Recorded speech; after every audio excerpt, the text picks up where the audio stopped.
आइए मेरे प्यारे बच्चों, मेहनत करते रहिए, आपको सफलता एक दिन अवश्य मिलेगी। है जब तक सफल न हो नींद चैन को त्यागो तुम, संघर्ष का मैदान छोड़कर मत भागो तुम, कुछ किए बिना जय जयकार नहीं होती, मेहनत करने वालों की कभी हार नहीं होती, मेहनत करने वालों की कभी हार नहीं होती। तो आज हमने जो चैप्टर लिया हुआ है वो संख्या पद्धति है, नंबर सिस्टम, कक्षा 10 वास्तविक संख्याएं, चैप्टर नंबर 1 है। इसको हम देखेंगे। ये जो पुस्तक है डॉक्टर मनोहर रे, कक्षा 10 यूपी बोर्ड, इसकी हम प्रश्नावली पहली ले रहे हैं। आइए हम यहाँ पर पहली प्रश्नावली है, इसका पहला सवाल देखते हैं। यहाँ पे बच्चों पहला सवाल कह रहा है, प्रश्नावली 1A है। पहला सवाल कह रहा है निम्नलिखित संख्याओं को अभाज्य गुणनखंड के रूप में व्यक्त कीजिए। यहाँ पर पहला सवाल इसका दिया हुआ है 1 नंबर में 140 है, दूसरा हमारे पास सवाल है 156, तीसरा हमारे पास 3825 है, चौथा इसका सवाल दिया हुआ है 5005 दिया हुआ है, और पांचवा सवाल 7429 दिया हुआ है। इसको हम लगाएंगे। आइए हम देखते हैं पहला सवाल। यहाँ पर पहला सवाल बच्चों 140 दिया है, इसको हम हल करेंगे। तो यहाँ पर काटने का मतलब इसे कहा जाए कि 2 से हम इसको काट रहे हैं, तो काटने का मतलब बच्चों यहाँ पर होता है भाग देना। भाग हम इसे ऐसे भी दे सकते हैं। यहाँ पे 140 है, इसको हम देखते हैं किस संख्या से कटेगा। सबसे पहले 2 से कटेगा, सबसे पहले 2 से काटते हैं। जब 2 से नहीं कटता है उसे 3 से काटते हैं। 3 से सबसे पहले इसको 2 से काटते हैं। 2 से काटने का मतलब बच्चों इसे भाग देना है, तो यहाँ पर इसे हम भाग देंगे 2 से। यहाँ पर 140 को तो हम 2 से काटेंगे, 2 सती 14, तो 7 बार जाएगा। ये जीरो उतार के ऐसे रख लेंगे। फिर बच्चों इसको हम 2 से भाग देंगे, 70 को तो 35 बार जाएगा, काटेंगे, दुताई 6, यहाँ पर बचेगा 1, इसको हम 1 बचेगा तो इसके बगल में 0 रखा हुआ है, 10 हो जाएंगे, 2 पंची 10, इसका मतलब 2 से 70 को काटेंगे तो 35 बार जाएगा। काटने का मतलब भाग है बच्चों। यहाँ पर अब हमारे पास 35 आ गया। अब इसके बाद हम देखते हैं 35 जो है वो किस संख्या से कट रहा है। तो इसको हमने देखा ये 3 से नहीं कट रहा है, तो बच्चों 4 से कटेगा नहीं, क्योंकि जब 5 के अंक आते हैं तो वहां पर 0 और ये 5 के अंक यदि अंत में आ जाएंगे तो वो संख्या 3 और 5 से कटेगी। तो यहाँ पर 5 का अंक आखिरी में है, तो यहाँ पर 3 से नहीं कट रही, तो हम इसको काहे से काटेंगे, इसको 5 से काटेंगे। 5 सते 35, ये कट गया। अब इसके बाद इसको हम 7 से बच्चों काट लेंगे। 7 एक कम 7 पे हमारे पास कट गया है पूरा। जब 1 आ जाता है तो इसका मतलब पूरा हमारे पास से सवाल कट गया है। जब तक 1 ना आ जाए तब तक हम काटते रहेंगे सवाल को। यदि हम पहले सबसे पहले 2 से काटेंगे, अगर 2 से नहीं कट रहा है तो 3 से काटेंगे। 3 से नहीं कट रहा है तो फिर हम 4 से नहीं काटेंगे। यदि वो 4 से बच्चों सवाल कटना होता तो वो 2 से कट जाता। तो यहाँ पर फिर उसके बाद हम 5 से काटेंगे। फिर 5 से अगर जो नहीं कटता है तो फिर उसके बाद 7 से काटेंगे। 7 से नहीं कटता है तो उसे हम 11 से काटेंगे, क्योंकि 9 से इसलिए नहीं काटेंगे, यदि 9 से काटते हैं तो वो संख्या 3 से भी कट जाएगी, तो इसलिए 9 से नहीं काटेंगे, उसे 11 से काटेंगे। फिर उसके बाद 13 से काटेंगे, फिर उसके बाद उसे 17 से काटेंगे, 19 से काटेंगे। इस तरीके से आगे संख्याओं से हम काटते चले जाएंगे। यहाँ पर आपको टेबल आना बहुत जरूरी है, पहाड़ा। तो यहाँ पर 140 बराबर हम क्या रखेंगे, 2 इंटू 2 इंटू 5 इंटू 7। इसको अभाज्य गुणनखंड के रूप में व्यक्त करने के लिए लिख सकते हैं। 2 कितने बार आया है, 1 2, 2 बार 2 आया है, तो इसको हम लिख सकते हैं 2 की पावर 2। इसका मतलब होता है 2 की पावर 2 का मतलब होता है 2 की पावर 2। इसको हम ऐसे भी लिख सकते हैं, और इसे हल करके हम 2 की पावर 2 ऐसे लिख सकते हैं। तो इस तरीके से इसको देखिएगा।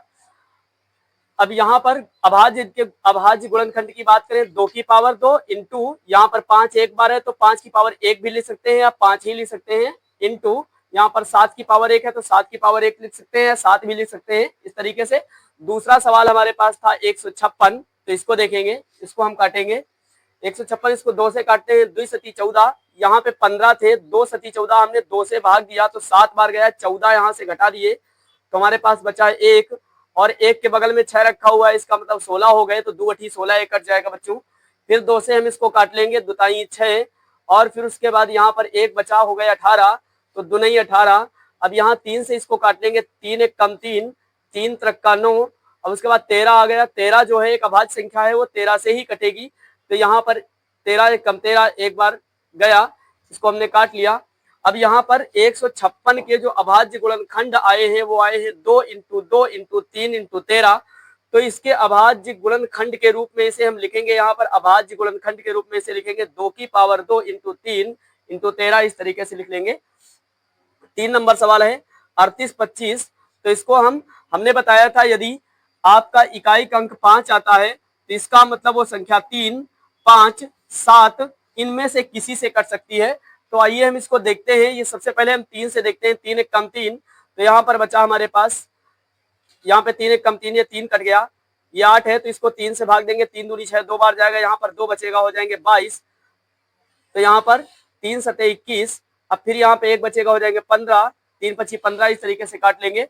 फिर इसको हम 3 से काटेंगे, 3 चौक 12, 3 दूनी 6, इसको काटेंगे 7 को, तो 3 दूनी 6, तो इसका मतलब 6 में 7 में 6 घटा देंगे, 3 दूनी 6, तो यहाँ पर 7 में 6 घटा देंगे तो 1 बचेगा, तो यहाँ 15 हो जाएगा, 3 पची 15, इस तरीके से कर लेंगे। 5 से इसको काटेंगे, 15 40, यहाँ पर बचा 2, हो गए 25, तो 55 25।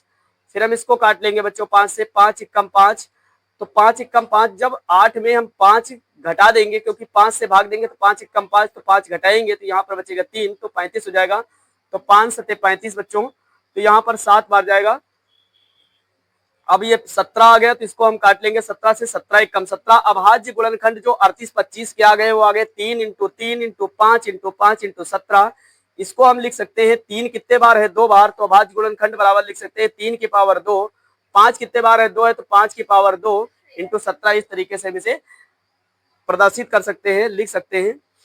चौथा सवाल है यहाँ पर 5005 ये दिया हुआ है, तो आइए यहाँ पर देखते हैं हम इसको कैसे काटेंगे। 5 एकम 5 ये कट गया, 0 0 हमने ऐसे रख लिया, 5 एकम 5 ये कट गया। अब इसको हम 7 से काटते हैं 1001 को, तो यहाँ 7 से काटेंगे, 7 एकम 7, यहाँ बचा 3, 3 के बगल में रखा हुआ 0, तो इसका मतलब हो गया 30, तो 7 चौक 28 कट जाएगा। फिर यहाँ पर 30 थे तो 28 में 30, यहाँ पर 30 थे तो 28 घटा देंगे, तो हमारे पास यहाँ पर बच्चों बचेगा जो, तो हमारे पास सवाल में यहाँ पर बचेगा 2 के बगल में 1 रखा हुआ है तो हो जाएंगे 21। तो 7 से हम काट लेंगे, 7 त्रिक 21 आ जाएगा बच्चों, यहाँ पर 3 बार जाएगा। अब उसके बाद हम 11 से काटेंगे, 11 एकम 11, यहाँ 11 घटा देंगे 14 में, तो हमारे पास 3 बचेंगे। 3 के बगल में फिर 3 रखा है, 33 हो जाएंगे, तो 11 से काटेंगे, 11 3 33, तो इसका मतलब 11 से 143 को काटेंगे तो 13 बार जाएगा। फिर उसके बाद 13 से 13 को हम काट देंगे तो 1 बार जाएगा। 13 अभाज्य संख्या है, 13 13 से ही कटेगा, तो इसको काट लेंगे। यहाँ पर 5005, इसका जो अभाज्य गुणनखंड आया हुआ है हमारे पास 5 इंटू 7 इंटू 11 इंटू 13 आया हुआ है। तो अभाज्य गुणनखंड बराबर बच्चों यहाँ पर 5 इंटू 7 इंटू 11 इंटू 13, इस तरीके से कर लेंगे। आइए इसका पहले नंबर का लास्ट सवाल देखिए, क्वेश्चन नंबर 1 का आखिरी सवाल है 5 नंबर, इसको हम देखेंगे। तो यहाँ पर है 74 29, तो इसको हम 17 से काटते हैं, क्योंकि ना ये 2 से कट रहा है, ना ये 3 से कट रहा है, ना ये 5 से कट रहा है, ना 7 से कट रहा है, न 11 से कट रहा है, न 13 से कट रहा है।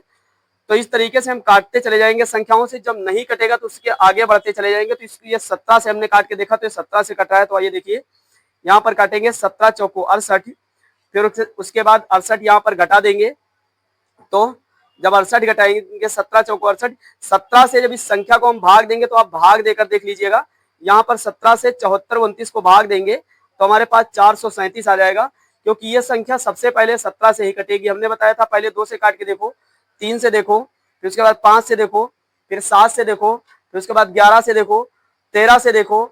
ये संख्या आपको पहाड़ा आना चाहिए, इसको काटना तो आपको आना ही चाहिए, ये कोई नहीं सिखा सकता, इसको आपको स्वयं सीखना होगा।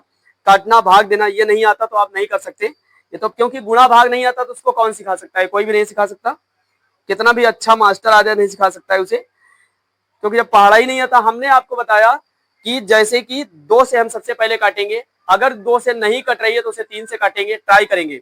अगर 3 से नहीं कट रही है संख्या तो उसे हम काटेंगे 5 से, क्योंकि 4 से इसलिए नहीं काटेंगे, अगर जो 4 से कटना होता तो पहले 2 से कट गई होती, तो इसलिए 4 से उसे नहीं काटेंगे, 5 से काटेंगे।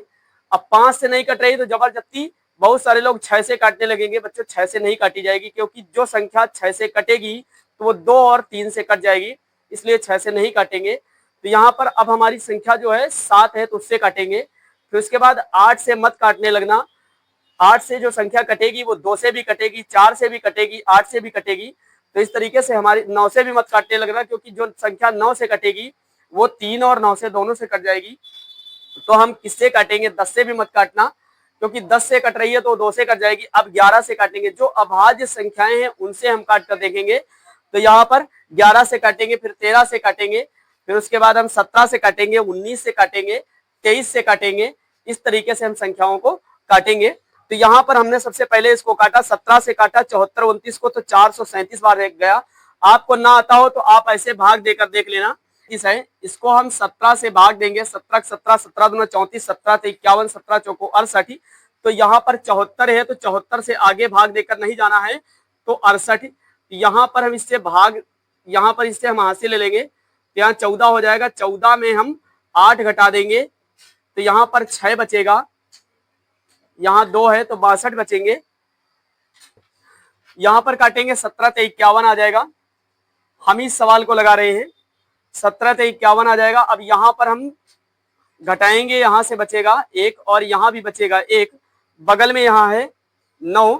तो अब हम काटेंगे, तो हमारे पास यहाँ पर पहले 4 बार गया था, फिर 3 बार गया, 17 सत्ते 119, ये पूरा पूरा कट जाएगा 119। तो इस तरीके से 119 कट जाएगा। तो ये जाएगा कितने बार, ये जाएगा हमारा 437 बार जाएगा जब हम इसे 17 से काटेंगे। अब उसके बाद यहाँ पर इस संख्या को हम 19 से काट लेंगे, तो 19 से काटेंगे तो 23 बार जाएगा। और फिर उसके बाद यहाँ पर 19 से काटेंगे तो 23 बार जाएगा, क्योंकि 19 से काटेंगे यहाँ पर ये 43 है, तो 19 दूना 38।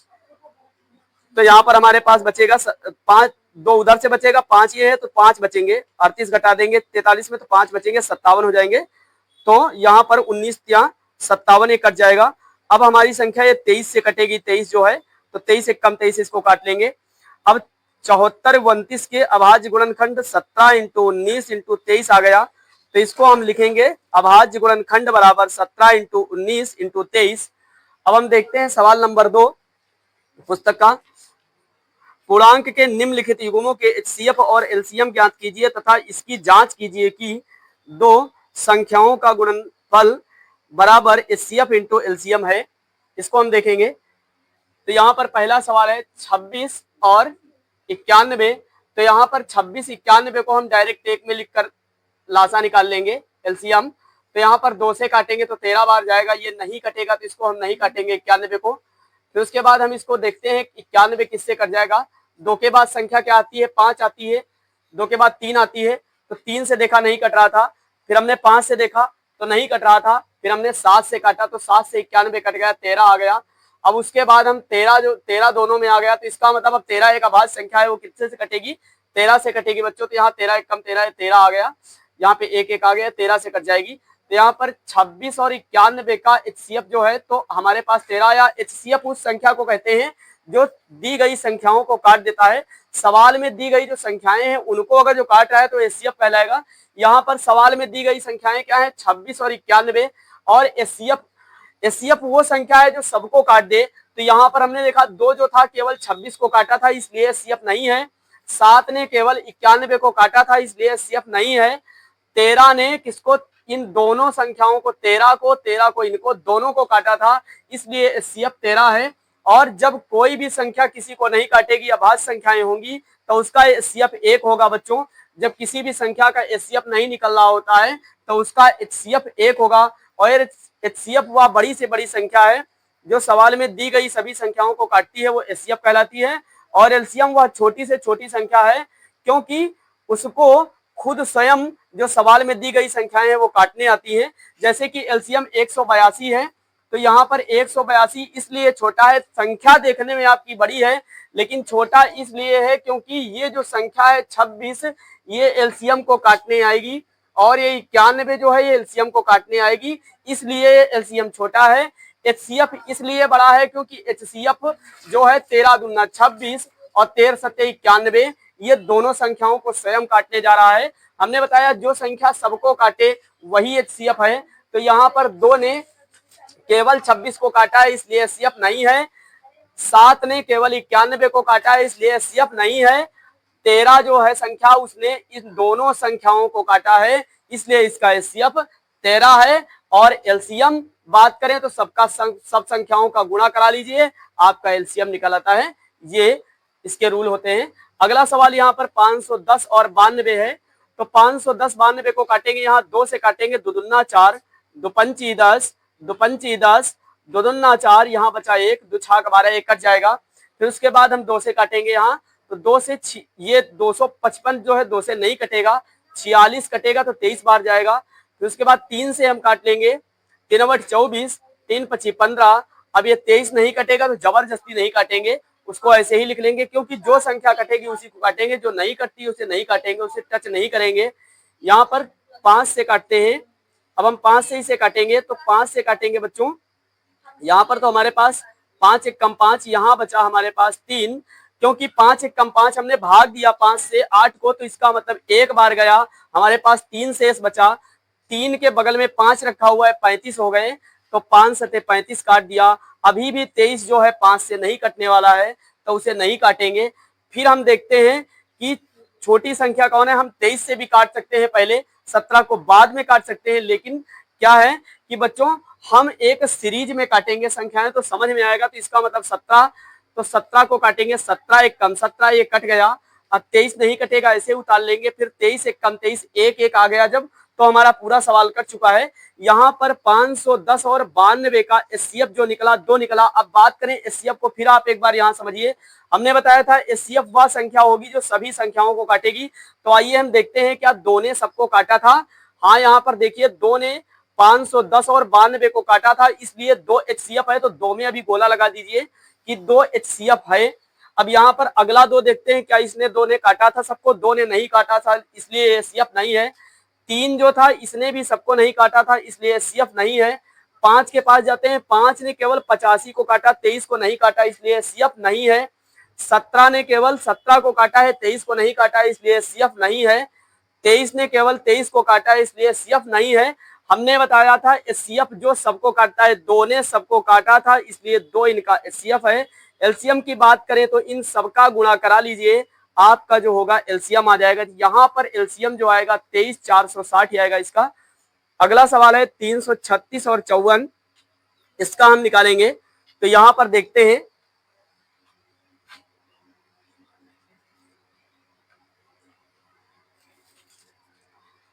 336 और 54, तो यहाँ 336 54 को हम 2 से काटेंगे, तो यहाँ पर 336 काटेंगे, 2 से भाग देंगे बच्चों, तो यहाँ पर 168 आ जाएगा। 54 को 2 से भाग देंगे, 27 आ जाएगा। यहाँ 168 को 2 से भाग देंगे, 84 आ जाएगा। 27 2 से नहीं कटेगा, इसलिए उसे नहीं काटेंगे। 84 को हम दोबारा फिर काटेंगे 2 से, तो ये कटेगा, 42 बार जाएगा। 27 नहीं कटेगा, उसे नहीं काटेंगे। फिर 42 को 2 से काटेंगे तो 21 बार जाएगा, 21 और 27 आ जाएगा। अब हम तो यहाँ पर ये संख्या जो है 3 से कटेगी, तो इसको हम 3 से काटेंगे। 3 सते 21, 3 नवा 27। फिर हम काटेंगे इसे 3 तक का 9, ये 7 ऐसे उतार लेंगे क्योंकि नहीं कट रहा है। फिर उसके बाद 3 से काटेंगे, 3 एक कम 3, ये 7 ऐसे उतार लेंगे। फिर काटेंगे 7 एक कम 7, एक कट जाएगा। इसका मतलब हमारे पास देखते हैं एचसीएफ क्या है। एचसीएफ ये 2 ने सबको काटा था, इसलिए ये एचसीएफ था, इसमें हम गोला लगा लेते हैं। फिर उसके बाद इस 2 ने सबको नहीं काटा, एचसीएफ नहीं था। इस 2 ने सबको नहीं काटा, एचसीएफ नहीं था। इस 2 ने सबको नहीं काटा, एचसीएफ नहीं था। इस 3 ने सबको काटा था, इसलिए एचसीएफ था। तो यहाँ पर ये एचसीएफ था, तो इसका मतलब इस 3 ने सबको नहीं काटा, एचसीएफ नहीं है। ये 3 ने सबको नहीं काटा, एचसीएफ नहीं है। ये 7 ने सबको नहीं काटा, एचसीएफ नहीं है। तो यहाँ पर 3 दूनी 6, ये हमारा आ जाएगा एचसीएफ। 336 और 54 का एचसीएफ बराबर 2 ताई 6, तो 6 आ जाएगा। एलसीएम की बात करें तो इन सब संख्याओं का गुणा करा ले हम, यहाँ पे गुणा कराया हुआ है देखिए, तो इन सब संख्याओं का गुणा करा लेंगे, तो यहाँ पर गुणा कराने पर एलसीएम हमारा 3024 आ जाएगा। इसको हम कर लेंगे। 3 नंबर सवाल देखेंगे। 3 नंबर सवाल बच्चों कह रहे हैं अभाज्य गुणनखंड विधि द्वारा निम्नलिखित पूर्णांकों के एचसीएफ और एलसीएम ज्ञात कीजिए। पहला सवाल इसमें है 12, 15, 21 और दूसरा सवाल है 17, 23, 29। तीसरा सवाल है 8, 9 और 25। इन तीनों सवालों को हम हल करेंगे। ये सेम सवाल सभी इसी तरह ये भी लगेंगे, इनको भी देखिए। तो 12, 15, 21 है, 2 से हम काटेंगे। 12 को तो 6 बार, 15 नहीं कटेगा, नहीं काटेंगे। 21 नहीं कटेगा, नहीं काटेंगे। फिर हम 6 को 2 से काटेंगे, 3 बार जाएगा। 15, 21 नहीं कटेगा, नहीं काटेंगे। फिर उसके बाद 3 से काटेंगे, 3 एक कम 3, 3 पची 15, 3 सते 21, ये कट जाएगा। फिर 5 से काटेंगे, 5 एक कम 5, ये 7 से काटेंगे, 7 एक कम 7, एक एक हमारे पास आ जाएगा। अब उसके बाद में बच्चों यहाँ पर हम देखेंगे 12, 15, 21 का एचसीएफ की बात करें तो यहाँ पर ऐसी संख्या देखें किसने सबको काटा था। 2 ने देखें यहाँ पर केवल 12 को काटा था, इसलिए एचसीएफ नहीं था। इस 2 ने केवल 6 को काटा था, एचसीएफ नहीं था। इस 3 ने सबको काटा था, इसलिए ये एचसीएफ है। तो यहाँ पर आप इसको गोला लगा लीजिए, इस तरीके से एचसीएफ आप ढूंढ लीजिए। तो यहाँ पर 3 ने सबको काटा था, तो ये 3 इसका एचसीएफ है। अब एलसीएम की बात करें तो ये सभी संख्याओं का गुणा करा लेते हैं, तो ये हमारे पास एलसीएम निकल आएगा। इसका एलसीएम 420, ये अजीब संख्या निकल आई है, तो इसको हम देख लेंगे। अगला हमारे पास 2 नंबर इसका है 17, 23, 29, तो इसको हम 17, 23, 29। अब आप समझ सकते हैं 17, 23, 29 ये अभाज्य संख्याएं हैं, ये खुद अपने आप से कटेंगी। तो यहाँ पर हमने बताया था जो संख्याएं खुद अपने आप से कटे और जिनके केवल 2 या 2 गुणनखंड हो, एक और वो खुद संख्या। अगर जो बात करें ये हमारा 17 जो है, 17 के कितने गुणनखंड हैं, 17 और 1 है, तो ये इसके मतलब गुणनखंड है। अब बात करें अगर जो हम 23 के करें तो 23 इंटू 1 ये हमारा 23 होगा। अब 29 की बात करें तो 29 भी एक अभाज्य संख्या है, 29 इंटू 1। तो इसको बच्चों जब काटेंगे तो ये 17 से कटेगा और 23 23 से कटेगा, 29 29 से कटेगा। इससे छोटी संख्याओं से नहीं कटेंगे क्योंकि ये अभाज्य संख्याएं और जो अलग अलग संख्याओं से कटते हैं उनका जो एचसीएफ होता है बच्चों वो 1 होता है। तो यहाँ पर इसका एचसीएफ क्या मानोगे, 1 होगा, क्योंकि 1 सबको काट देगा, 1 17 को भी काटेगा, 23 को भी काटेगा और 29 को काटेगा। हमने बताया था मासा वह बड़ी से बड़ी संख्या है जो दी गई सभी संख्याओं को काटती है। तो यहाँ पर आप ढूंढिए, यहाँ पर मासा नहीं मिल रहा है, आपका मासा यहाँ पर 1 माना जाएगा। 1 सबसे बड़ा है क्योंकि वो सबको काटेगा। हम 1 से काट देते हैं तो 17 1 कम 17 काट देगा, 17 बार जाएगा। 1 से 23 को काटेंगे तो 23 बार जाएगा, 1 से 29 को काटेंगे 29 बार जाएगा। इसका एचसीएफ 1 होगा। जब किसी संख्या का एचसीएफ नहीं निकलता है, अभाज्य संख्याएं होती हैं, तो ये आप नोट कर लीजिए, उसका एचसीएफ 1 होगा। अब एलसीएम की बात करें तो इनका सबका गुणा करा लीजिए तीनों संख्याओं का, तो एलसीएम आ जाएगा। एलसीएम लासा इसका आया है 11 349, ये इसका आ गया है। अगला सवाल देखिए 8 9 और 25। तो यहाँ पर 8 9 25 को, यहाँ पर 8 को 2 से भाग देंगे, 4 बार जाएगा, 9 नहीं कटेगा उतार लेंगे, 25 नहीं कटेगा ऐसे रख लेंगे। जो संख्याएं नहीं कटेंगी उनको जबरदस्ती नहीं काटने लगेंगे। बहुत सारे बच्चे अपने मन से उसे काटने लगते हैं और फिर पूछते हैं कैसे आ गया। तो यहाँ पर बच्चों फिर 2 से इसको काटेंगे, 2 दूना 4, ये 9 ऐसे रख लेंगे, 25 ऐसे रखेंगे। फिर 2 से हम 2 को काटेंगे, 2 1 कम 2 1 कट गया। काटने का मतलब यहाँ पर मैंने कई बार आपको बताया है कि भाग देना होता है। जैसे कि 2 को हम भाग दे रहे हैं 2 से, तो कितने बार जाएगा, 2 1 कम 2 1 बार जाएगा। तो इस तरीके से मैं भाग ही दिया है बच्चों। काटने का मतलब भाग देना होता है। अब यहाँ पर 9 और 25 बचा। अब 9 किससे कटेगा, 3 से कटेगा, 3 तक का 9, 25 नहीं कटेगा ऐसे रख लेंगे। फिर 3 1 कम 3, ये 3 कट जाएगा, 25 नहीं कटेगा वैसे ही उतार लेंगे। 25 जो है हमने देखा कि वो किससे कटने वाला है, 5 से कटने वाला है, तो 5 25 ये 5 बार जाएगा। फिर उसके बाद फिर हम 5 को काटेंगे, 5 1 कम 5, हमारे पास 1 1 आ जाएगा अंत में, तब हम सवाल को काटना बंद करेंगे। अब यहाँ पर 8 9 25 बात करें, इसका भी एचसीएफ 1 है क्योंकि 2 ने सबको नहीं काटा था, ये 2 ने सबको नहीं काटा, 3 ने भी नहीं काटा, 5 ने भी नहीं काटा। तो इसका मतलब ये सभी अलग अलग संख्याओं से कटने वाले थे, इसलिए इसका भी एचसीएफ 1 होगा। एलसीएम की बात करें तो हमने कई बार बताया है, जो जितने बार ये काटा जाता है इन सभी संख्याओं का गुणा करा लीजिए, आपका एलसीएम आ जाएगा। तो यहाँ पर देखिए 2 कितने बार है, 1 2 3 बार 2 है और 2 बार 3 है, 2 बार 5 है। तो यहाँ पर 1 2 3, 3 बार 2 लिखा हुआ है, 2 बार 3 लिखा हुआ है, 2 बार 5 लिखा हुआ है। इसका गुणा कराएंगे तो हमारे पास ये एलसीएम बराबर 1800 आ जाएगा। इस तरीके से कर लेंगे। 4 नंबर सवाल देखेंगे।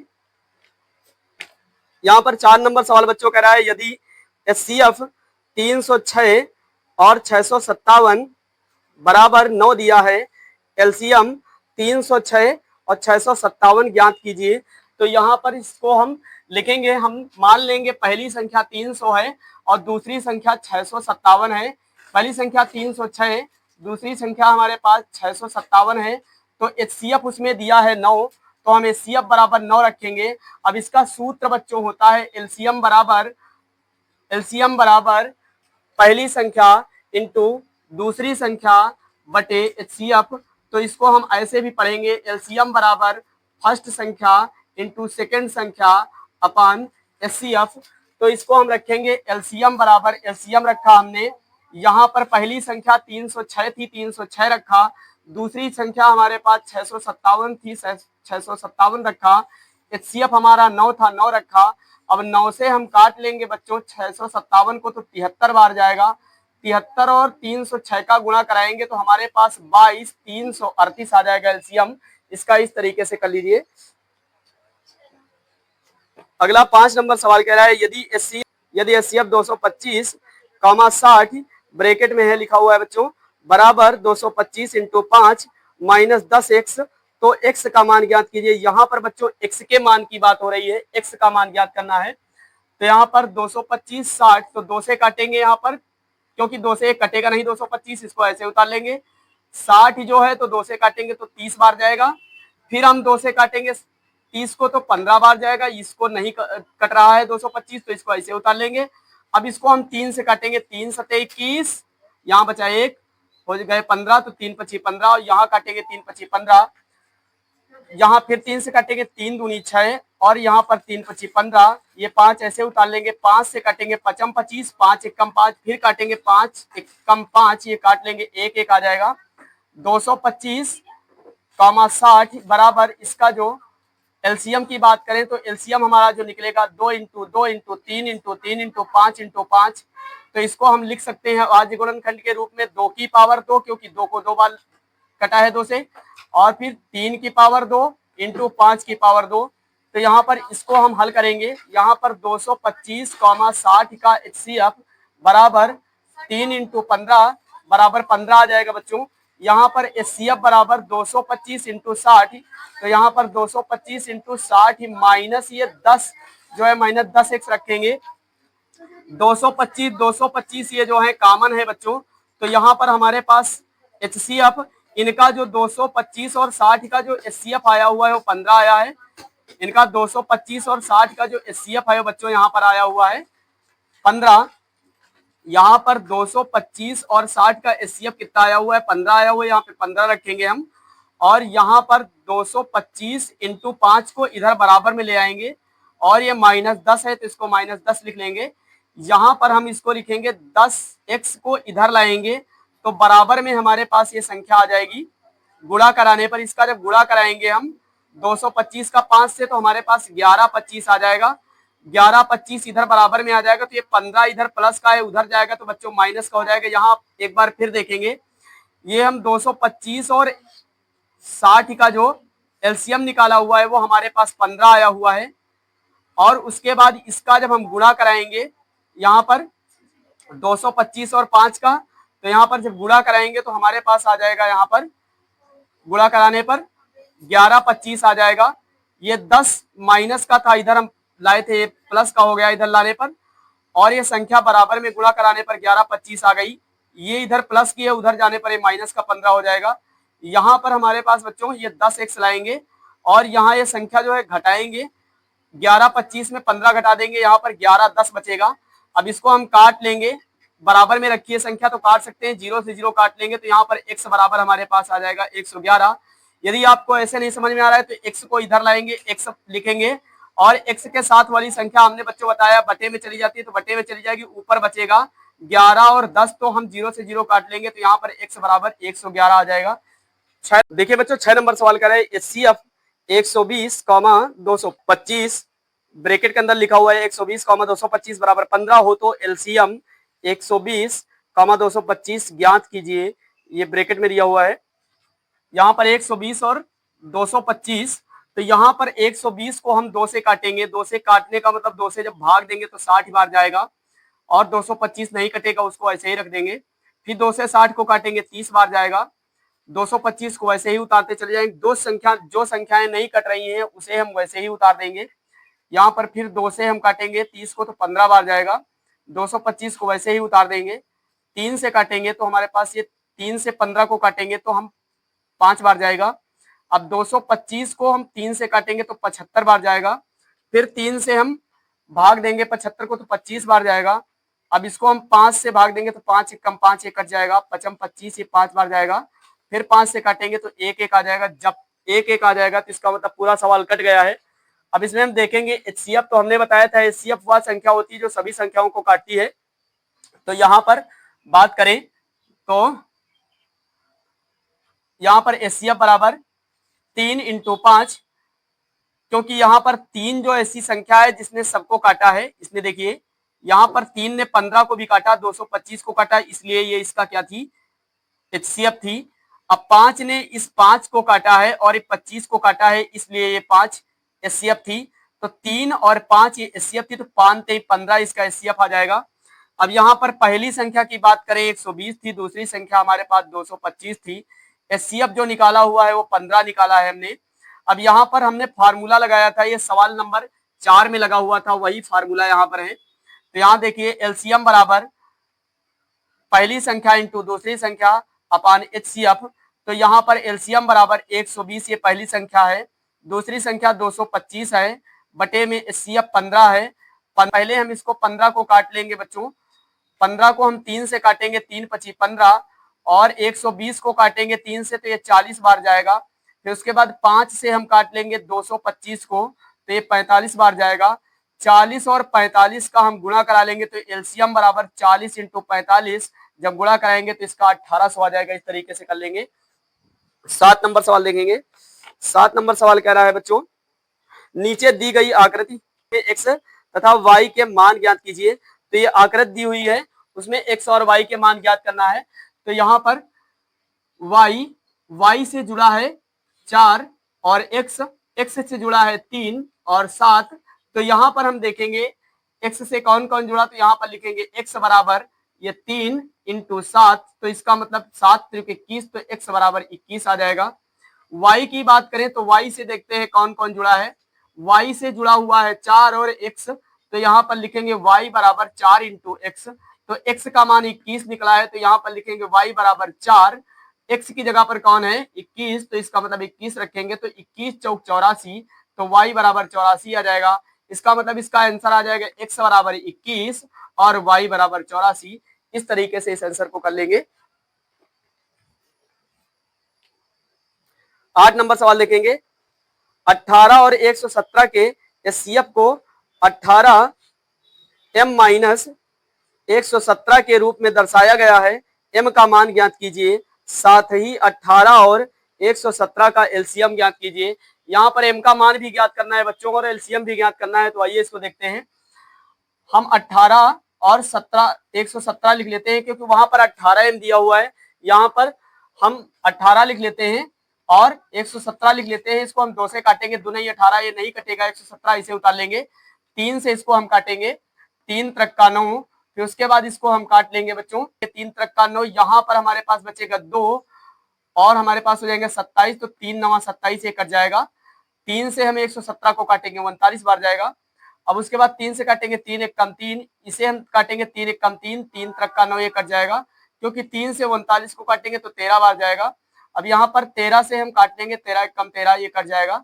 तो HCF की बात करें तो HCF देखते हैं। इस 3 ने दोनों संख्याओं को काटा था, इसलिए HCF थी। तो यहाँ पर HCF को ऐसे ढूंढ लेते हैं हम। और फिर इस 3 ने भी दोनों को काटा था, इसलिए ये भी HCF थी। तो इसका मतलब 3 × 3 बराबर इसका HCF आ गया 9। और हमारे पास LCM की बात करें तो इस सभी संख्याओं का गुणा करा लेंगे, गुणा कराते चले जाएंगे यहाँ पर। तो इसका सभी का गुणा कराएंगे तो HCF बराबर 234 आ जाएगा। अब बात करें, यहाँ पर पूछा था हमारे पास m का मान, तो यहाँ पर लिखेंगे पहली संख्या माइनस दूसरी संख्या बराबर HCF। तो पहली संख्या 18m थी, माइनस दूसरी संख्या हमारे पास 117 थी, बराबर HCF हमारे पास निकला हुआ है 9, तो 9 रख लेंगे बराबर में।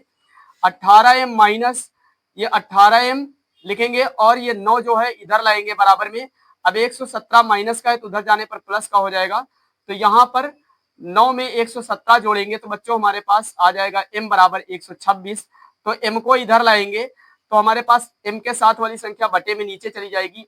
तो हम 126 को 18 से भाग देंगे तो 18 × 7 = 126 होता है। तो m का मान जो आ जाएगा वो 7 आ जाएगा। इस तरीके से कर लीजिए। 9 नंबर सवाल देखेंगे बच्चों। यहाँ पर 9 नंबर सवाल कह रहा है, जांच कीजिए कि क्या किसी प्राकृत संख्या n के लिए संख्या 6 की पावर n अंक 0 पर समाप्त हो सकती है। यहाँ पर तो इसे आप समझिए, समझने लायक सवाल है, इसमें डिफिनेशन लिखनी पड़ती है, बाकी इसमें कुछ नहीं है। तो यहाँ पर 0 पर समाप्त वह संख्या होगी जो 5 आ जाए और अंत का अंक 0 आ जाए, या फिर 5 और 2 के अंक आ जाए तो 0 पर समाप्त होगी। यहाँ 0 पर समाप्त नहीं है, इसलिए इसे हम लिखेंगे। तो यहाँ पर इसकी थोड़ी सी डिफिनेशन लिख लेते हैं हल में। यदि किसी संख्या n के लिए संख्या 6n 6 की पावर n पर समाप्त होगी तब उसके अभाज्य गुणनखंड में 2 और 2 इंटू 5 के अंक आने चाहिए। हमने कहा 0 पर जब समाप्त होगी 2 इंटू 5 के अंक आने होंगे तभी वो होगी, क्योंकि 5 दूनी 10 होता है, तभी इस तरीके से वो संख्या होगी, नहीं तो नहीं हो सकती। तो इसको हमने बताया कि यदि किसी n के लिए संख्या 6n पर समाप्त होगी तब उसके अभाज्य गुणनखंड में 2 इंटू 5 के अंक आने चाहिए, यह आवश्यक है। 2 इंटू 5 के चूंकि का निशान ऐसे बनता है, 2 बिंदु ऊपर एक नीचे होता है, 6 की पावर वहां पर n बता रहा है बराबर 2 इंटू 3 वहां पर बताया है कि पावर n यहाँ पर, अतः हम लिखेंगे 6 की पावर n, क्योंकि 6 को हम तोड़ेंगे तो 2 इंटू 3 में टूटेगा, ये 2 इंटू 5 में नहीं टूटेगा। तो इस तरीके से इसके हम गुणनखंड करेंगे तो यहाँ पर 2 इंटू 3 के अलावा अतिरिक्त कोई अभाज्य गुणनखंड नहीं है, इसलिए n के किसी भी मान के लिए 6n अंक शून्य पर या शून्य पर समाप्त नहीं होगा, या शून्य पर वो संख्या समाप्त नहीं होगी, क्योंकि उसके अंत में गुणा करने पर उसके गुणनखंड में 0 नहीं आ रहा है, तो इसलिए यहाँ पर ये शून्य पर नहीं समाप्त होगी। तो इसको हम लिख सकते हैं, जैसे 6 दिया है उसके हम गुणनखंड करेंगे तो उसके 3 और 2 में गुणनखंड हो रहे हैं, यहाँ पर 0 नहीं आ रहा है, तो डायरेक्ट हम लिखेंगे यह संख्या 0 पर समाप्त नहीं होगी, क्योंकि जो 0 पर समाप्त होती है उसमें 2 इंटू 5 के अंक आने चाहिए, तभी वह संख्या 0 पर समाप्त होगी। तो इसको अच्छे से समझिएगा, इसमें केवल डिफिनेशन है, इसको हल वल नहीं करना ऐसे सवालों को। अगला हमारे पास 10 नंबर सवाल है। 10 नंबर सवाल बच्चों कह रहे हैं व्याख्या कीजिए, एक सवाल दिया हुआ है, कह रहा है व्याख्या कीजिए 7 इंटू 11 इंटू 13 प्लस 13 और 7 into 6 into 5 into 4 into 3 into 2 into 1 plus 5 अभाज्य संख्याएं क्यों हैं। थोड़ा सा जड़ीले टाइप से बात कर रहा है सवाल में कि कह रहा है अभाज्य संख्याएं क्यों हैं। 7 इंटू 11 इंटू 13 और प्लस 13 बता रहा है, यहां से 13 और 13 हमने कॉमन ले लिया तो ये बाहर आ गया। अब हमारे पास ब्रैकेट में लिखेंगे 7 इंटू 11, अब यहाँ पर 13 से भाग देंगे, 13 एक कम 13 तो एक कट जाएगा, एक बार जाएगा, इंटू 1 लिखेंगे, ब्रैकेट बंद करेंगे, प्लस लगाएंगे, 13 से 13 को भाग दे देंगे, एक बार जाएगा तो प्लस में 1 लिखेंगे। अब यहाँ पर 11 सते 77, 77 का एक बार गुणा कराएंगे तो 77 ही आएगा बच्चों, डायरेक्ट हमने कर दिया है। फिर उसके बाद यहाँ पर हमारा प्लस में 1 है तो हमने यहीं पे प्लस में डायरेक्ट रख लिया। यहाँ पर 13 और 77 में प्लस 1 करेंगे तो 78 आ जाएगा, 78 और 13 का गुणा कराएंगे तो हमारे पास 10 14 आ जाएगा। अब इसमें हम एक डिफिनेशन लिखेंगे, अतः 10 14 एक अभाज्य संख्या है बच्चों, क्योंकि इसके 2 से अधिक अभाज्य गुणनखंड प्राप्त होते हैं, इसके जो गुणनखंड हैं वो 2 से अधिक प्राप्त होते हैं, इसलिए यह मतलब जो संख्या है एक अभाज्य संख्या है, ये हम प्रदर्शित करेंगे। तो यहाँ पर अगला इसका जो दिया हुआ है सवाल कह रहा है 7 into 6 into 5 into 4 into 3 into 2 into 1 plus 5। तो यहाँ पर बच्चों हमें कॉमन क्या मिल रहा है, यहाँ पर हमें 5 5 कॉमन मिल गया तो हमने बाहर ले लिया। यहाँ से बचा 7 इंटू 6 इंटू 1, क्योंकि 5 से हम 5 को काटेंगे तो 5 एक कम 5 तो यहाँ 1 आ जाएगा, इंटू 4 इंटू 3 इंटू 2 इंटू 1, फिर 5 से 5 को भाग देंगे तो एक बार जाएगा तो प्लस 1 लिख लेंगे ब्रैकेट के बाहर। अब यहाँ पर 7 और 6 का गुणा कराएंगे, 7 6 42 तो 42 एक कम 42 ही आ जाएगा। यहाँ गुणा कराएंगे 4 3 12 और 12 दूना 24 तो 24 एक कम 24 ही आ जाएगा, बाहर प्लस 1 है तो प्लस 1 लिखेंगे। 42 24 का गुणा कराएंगे तो यहाँ पर 1008 आ जाएगा, 1008 कहते हैं 1008 को। तो यहाँ पर हमारे पास अगला जो है यहाँ प्लस लगा हुआ है तो प्लस को हम कर लेंगे, 1008 में एक प्लस कर लेंगे तो 1009 हो जाएगा, यानी 1009 हो जाएगा। ब्रैकेट के बाहर 5 है, तो जब ब्रैकेट के बाहर संख्या कोई होती है तो वो गुणा में होती है, तो इसको हम ब्रैकेट से बाहर करेंगे तो 5 इंटू 1009 बराबर इसका गुणा कराएंगे 5 का 1009 से तो 50 45 आ जाएगा। इसमें भी हम वही चीज लिखेंगे, अतः 550 एक अभाज्य संख्या है, क्योंकि इसके 2 से अधिक अभाज्य गुणनखंड प्राप्त होते हैं या प्राप्त हैं। तो इस तरीके से कर लीजिएगा। सवाल नंबर 11 कह रहा है किसी खेल के मैदान के चारों ओर एक वृत्ताकार पथ है, मतलब उसके चारों ओर एक वृत्ताकार पथ है। इस मैदान का एक चक्कर लगाने में सोनिया दीदी चक्कर लगा रही हैं। सोनिया दीदी नहीं, सोनिया ने चक्कर लगाया हुआ है।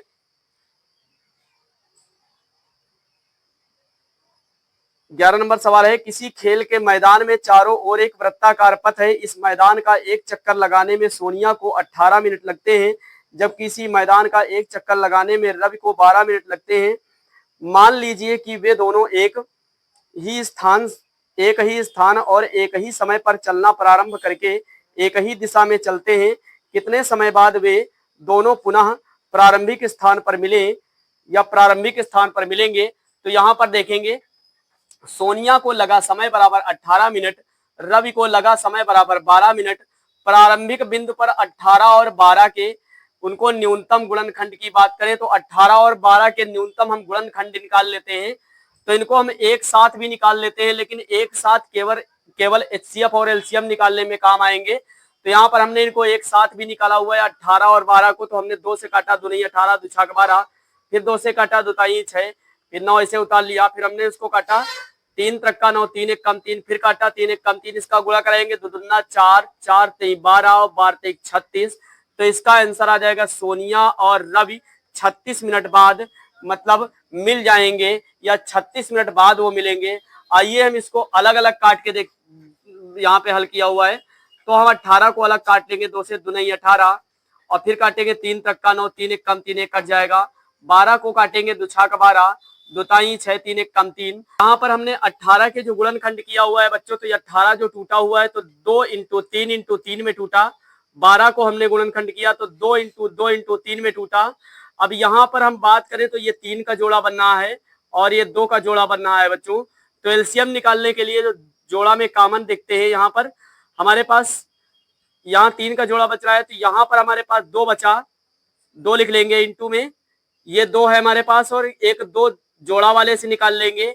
यहाँ पर हमारे पास 3 एक जोड़ा वाले से निकाल लेंगे, एक 3 हमारे पास बचेगा। तो इस तरीके से इसको हम लिख लेंगे, 2 दूना 4, 4 3 12, 12 3 36, इसका इस तरीके से भी आ जाएगा। तो सोनिया और रवि 36 मिनट बाद मिल जाएंगे, मतलब वो मिलेंगे। आइए हम देखते हैं 12 नंबर सवाल। नीचे दी गई आकृति में x तथा y के मान ज्ञात कीजिए। x के साथ जुड़ा हुआ है हमारे पास, यहाँ पर बच्चों x के साथ 12 और 195 जुड़ा हुआ है, और 195 के साथ 3 इंटू y जुड़ा है, y के साथ 5 इंटू 13 जुड़ा हुआ है। इस तरीके से हमारे जुड़े हुए हैं, बॉक्स में रखे गए हैं। अब यहाँ पर इसको हम हल करेंगे, तो यहाँ पर y ये है, तो y बराबर 3 इंटू 5 का गुणा करेंगे, 13 पचे 65 आ जाएगा y का मान।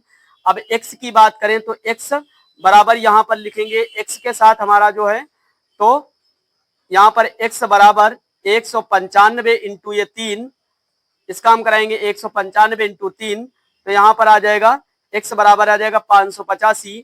अब यहाँ पर हमारे पास बच्चों x बराबर 585 और y बराबर 65, ये इसका आंसर हो जाएगा। तो इस तरीके से कर लीजिए। 13 नंबर सवाल देखेंगे, व्याख्या कीजिए कि 7 इंटू 13 इंटू 11 प्लस 11 और ब्रैकेट में लिखा हुआ है 7 into 6 into 5 into 4 into 3 into 2 into 1 bracket बंद प्लस 3 अभाज्य संख्याएं क्यों हैं, इसको हल करना है। ये जो हमारा सवाल है, तो ये सवाल बच्चों बात करें तो ये हमारा 10 नंबर की तरह सवाल लगेगा। संख्या दी है 7 इंटू 13 इंटू 11 प्लस 11, तो यहाँ पर 11 11 कॉमन ले लेते हैं, बाहर आ जाएगा, यहाँ पर 7 बचेगा, यहाँ पर 13 बचेगा, इंटू में लिखेंगे, 11 से 11 को भाग देंगे, एक बार जाएगा तो इंटू 1 लिखेंगे, फिर यहाँ पर प्लस लगाएंगे, लगा हुआ है, फिर 11 को हम 11 से भाग देंगे तो इसका मतलब एक बार जाएगा, प्लस में 1 लिख लेंगे। अब यहाँ पर 13 सत्ते 91 गुणा करा लेंगे, 91 एक कम 91 आ जाएगा, और ये प्लस है तो प्लस इसमें हो जाएगा, 91 में एक प्लस आ जाएगा प्लस में, तो यहाँ पर 91 एक जोड़ेंगे तो 92 आ जाएगा, 11 और 92 का गुणा कराएंगे तो 10 12 आ जाएगा। अब इसको हम लिखेंगे, अतः 10 12 एक अभाज्य संख्या है क्योंकि इसके 2 से अधिक गुणनखंड प्राप्त होते हैं या प्राप्त होंगे। अगला इसी में दिया था 7 into 5 7 into 6 into 5 into 4 into 3 into 2 into 1 plus 3, तो यहाँ पर हम 3 3 कॉमन ले लेंगे, बाहर आ जाएगा, यहाँ से बचेगा 7 इंटू 6 इंटू 5 इंटू 4। अब यहाँ पर हमारे पास बचेगा, 3 से काट देंगे इसको, 3 एक कम 3, तो यहाँ हमने 3 लिखा नहीं हुआ है क्योंकि डायरेक्ट गुणा करा दिया है, तो यहाँ पे 2 एक कम 2, तो यहाँ पे 2 लिख लिया डायरेक्ट हमने। और फिर 3 से इसको भाग दे देंगे बच्चों, 3 एक कम 3, तो यहाँ पर आ जाएगा 1, हमारे पास आ जाएगा ये 1 आ जाएगा हमारे पास, तो यहाँ पर 1 है। अब इसको हम लिखेंगे 6 सते 42, और यहाँ पे 5 चौको 20 और 20 दूना 40, तो ये 40 आ जाएगा प्लस 1। तो यहाँ पर 42 40 का गुणा कराएंगे तो 16 80 आ जाएगा, 16 80 में 1 प्लस कर देंगे, तो यहाँ पर हमारे पास ब्रैकेट के बाहर 3 और 16 81 आ जाएगा। तो 3 इंटू 16 81 का गुणा कराएंगे तो 50 43 आ जाएगा। इसको भी हम लिखेंगे, अतः 50 43 एक अभाज्य संख्या है क्योंकि इसके 2 से अधिक गुणनखंड प्राप्त होते हैं, गुणनखंड प्राप्त होते हैं। 14 नंबर सवाल देखिए, नीचे दी गई आकृति में एक्स वाई तथा जेड के मान ज्ञात कीजिए। तो ये आकृति आपको दी गई है, एक्स से जुड़ा हुआ है 2, यहाँ पर एक्स से जुड़ा हुआ है 2, और अगले बॉक्स में है 33 81, 33 81 से जुड़ा हुआ है बच्चों 3, और वाई से जुड़ा हुआ है 7, और एक बॉक्स में 161 161 से 7 और जेड जुड़ा हुआ है। आइए इसको हम हल करते हैं। लिखेंगे एक्स बराबर, यहाँ पर एक्स बराबर, तो इसका हम 3 और 300, यहाँ पर 3 और 33 81 का गुणा कराएंगे, ये 3 है, एक्स बराबर लिखेंगे 3 इंटू 33 81, इसका जब गुणा कराएंगे तो एक्स का मान आ जाएगा 67 62। अब बात करें वाई की, तो वाई बराबर लिखेंगे, तो वाई जो है, तो वाई 7 और 161 का गुणा कराएंगे, 7 और 161 का, तो हमारे पास 7 वाई बराबर 7 इंटू 161, तो गुणा कराएंगे तो 11 27 आ जाएगा वाई का मान। अब जेड के मान की बात करें तो हम लिखेंगे जेड इंटू 7, क्योंकि जेड इंटू 7, ये लिखेंगे जेड इंटू 7 बराबर 161, ये लिखेंगे। अब जेड को हम इधर लाएंगे तो जेड के साथ गुणा में 7 है वो बटे में चला जाएगा, ऊपर 161 रहेगा, तो हम 7 से 161 को भाग देंगे तो 23 आ जाएगा, तो जेड बराबर आ जाएगा 23। तो एक्स बराबर लिखेंगे 67 62, ये आया हुआ है, वाई बराबर लिखेंगे 11 27, और जेड बराबर लिखेंगे बच्चों यहाँ पर 23। तो इस तरीके से कर लेंगे। अगला 16 नंबर सवाल देखेंगे, एक कैंटीन में 144 कार्टून कोक के तथा 90 कार्टून पेप्सी के हैं। यदि प्रत्येक समय पेय की गड्डी समान ऊंचाई की है और समान कार्टून रखे हैं, तब प्रत्येक गड्डी में कार्टून की अधिकतम संख्या क्या होगी। तो यहाँ पर प्रत्येक गड्डी में कार्टून की अधिकतम संख्या की बात कर रहा है, तो 144 और 90, तो यहाँ हम 2 से काटेंगे, 144 को 72 बार जाएगा, 90 को काटेंगे 45 बार जाएगा, 2 से फिर हम 72 काटेंगे 36 बार जाएगा, 45 नहीं कटेगा, इसको ऐसे उतार लेंगे, 36 को 2 से काटेंगे 18 बार जाएगा, फिर 2 से हम 18 को काटेंगे 9 बार जाएगा, 9 और 45 को 3 से काटेंगे तो हम ये 9 को काटेंगे 3 से 3 बार जाएगा, 45 को काटेंगे 3 से 15 बार जाएगा, फिर हम 3 से काटेंगे 3 को, 3 एक कम 3, और 15 को काटेंगे तो 5 बार जाएगा 3 से, फिर 5 से काट लेंगे 5 एक कम 5। यहाँ पर एचसीएफ की बात करें तो बच्चों एचसीएफ जो था हमारा 2 था, पहले इस 2 ने सबको काटा था, इसलिए ये 2 हमारा एचसीएफ था, इसलिए सबको काटा था।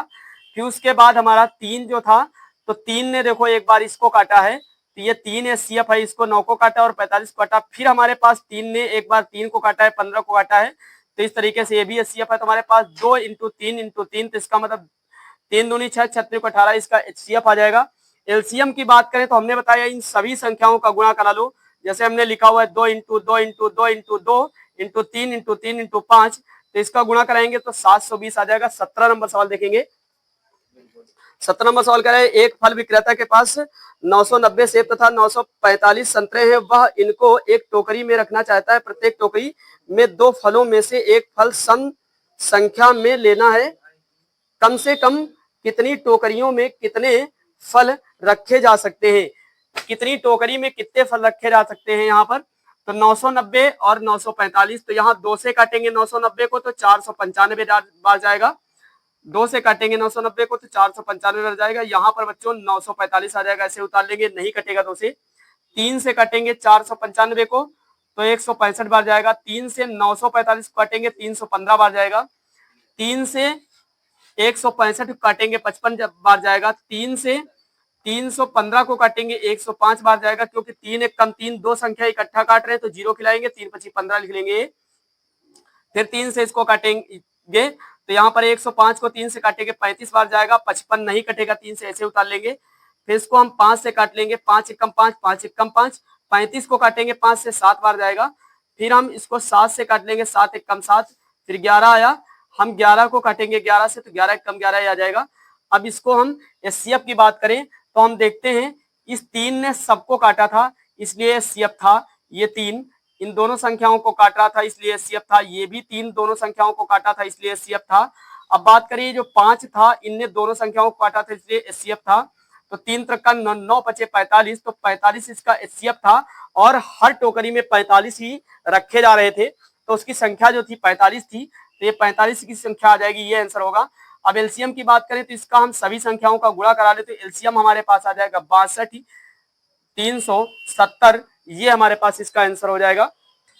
18 नंबर सवाल कह रहा है अभाज्य गुणनखंड विधि से 378, 180 तथा 420 का एचसीएफ तथा एलसीएम ज्ञात कीजिए। क्या इन तीन संख्याओं का एलसीएम इनटू एचसीएफ तीनों संख्याओं के गुणनफल के बराबर है, ये बात पूछा है। तो यहाँ पर 378, 118 और 420, तो पहले हम 2 से काट लेंगे तो 189 आ जाएगा, इसको 180 को काटेंगे 90 आ जाएगा, और इसको हम 2 से काटेंगे 2 दूना 4, 2 एक कम 2, ये इसका मतलब 210 आ जाएगा। फिर 2 से काटेंगे तो ये हमारा 189 नहीं कटेगा, 90 कटेगा, 45 बार जाएगा, 90 को 2 से काट लेंगे 45 बार जाएगा, 210 को काटेंगे 105 बार जाएगा। इस तरीके से फिर हम 3 से काट लेंगे तो 189 को 3 से काटेंगे 63 बार जाएगा। काटने का मतलब हमने बता दिया है, भाग देकर देख लो, क्योंकि 3 18, 3 त्रिक का 9, फिर काटेंगे 3 एक कम 3, 3 पची 15, फिर काटेंगे 3 त्रिक का 9, 3 पची 15 कट जाएगा, फिर 3 से काटेंगे 3 दूनी 6, 3 एक कम 3, फिर 3 पची 15, फिर यहाँ पर 35 नहीं कटेगा, फिर 3 से काटेंगे 3 सत्ते 21, 5 नहीं कटेगा, 35 नहीं कटेगा, इसको ऐसे उतार लेंगे। फिर हम 5 से काटेंगे, 5 एक कम 5, 5 सत्ते 35, ये 7 ऐसे उतार लेंगे। अब 7 से सब संख्याएं कट रही है, काट लेंगे 7 से। तो यहाँ पर बच्चों बात करें तो एचसीएफ बराबर हमारा जो 2 था उसने सबको काटा था, तो ये एचसीएफ था, मैं इसको निकाल लूंगा। फिर 3 जो था, 3 ने सबको काटा था इसलिए ये भी एचसीएफ था, तो इसका मतलब यहाँ पर बच्चों 3 दूनी 6 इसका एचसीएफ आ जाएगा। एलसीएम की बात करें सबका गुणा करा लेंगे एलसीएम, तो सबका गुणा कराने पर 3780 आ जाएगा इसका आंसर। तो तीनों संख्याओं के गुणनफल के बराबर 6 नहीं है, इसको हम लिखेंगे तीनों संख्याओं के गुणनफल के बराबर 6 जो है वो नहीं है। इसको कर लेंगे। 19 नंबर सवाल देखेंगे अभाज्य गुणनखंड विधि से 256 और 36 का एचसीएफ तथा एलसीएम ज्ञात कीजिए, साथ ही सत्यापित कीजिए कि एचसीएफ इंटू एलसीएम दो संख्याओं का गुणन है। तो यहाँ पर बच्चों हम देखेंगे 256 और यहाँ पर 36, तो यहाँ 2 से काटेंगे तो 128 बार जाएगा 256 को, तो यहाँ पर फिर 2 से 36 को काटेंगे 18 बार जाएगा, 2 से हम 128 को काटेंगे 64 बार जाएगा, 2 से 18 को काटेंगे 9 बार जाएगा, मतलब भाग देंगे। फिर यहाँ पर बच्चों 2 से हम 64 को भाग देंगे तो 32 बार जाएगा, फिर 2 से 9 नहीं कटेगा, ऐसे उतार लेंगे। हमने बताया था जो संख्या नहीं कटती उसको ऐसे ही उतार लिया जाता है। फिर यहाँ पर 2 से 32 को काटेंगे 16 बार जाएगा, फिर हम 16 को 2 से काटेंगे 8 बार जाएगा, फिर 8 को 2 से काटेंगे तो 4 बार जाएगा, फिर 4 को 2 से काटेंगे 2 बार जाएगा, 2 को 2 से काटेंगे 1 बार जाएगा। 9 नहीं कट रहा था तो मैं उतारता चला आया। फिर उसके बाद 3 से काटेंगे 3 तक का 9, फिर 3 एक कम 3 ये कट जाएगा। अब यहाँ पर बात करें तो इसका एचसीएफ ये 2 था, क्योंकि इस 2 ने सबको काटा था इसलिए ये भी एचसीएफ था, और बात करें ये 2 ने सबको काटा था इसलिए ये भी एचसीएफ था, तो 2 दूना 4 इसका एचसीएफ था। एलसीएम की बात करें तो एलसीएम में सब संख्याओं का गुणा करा लेते हैं बच्चों, तो एचसीएफ आ जाएगा एचसीएफ। एलसीएम की बात करें तो यहाँ पर एलसीएम जो है सभी संख्याओं का बच्चों गुणा करा लेंगे तो एलसीएम आ जाएगा, एलसीएम बराबर हमारे पास आ जाएगा 2304, ये आ जाएगा 2304 इसका एलसीएम आ जाएगा। 20 नंबर सवाल देखेंगे इसका, दो संख्याएं 2:3 के अनुपात में है और इनका लासा 180 है, इन संख्याओं का मासा ज्ञात कीजिए। तो इन पहली संख्या 2 है, दूसरी संख्या 3 है, लासा इसका 180 है।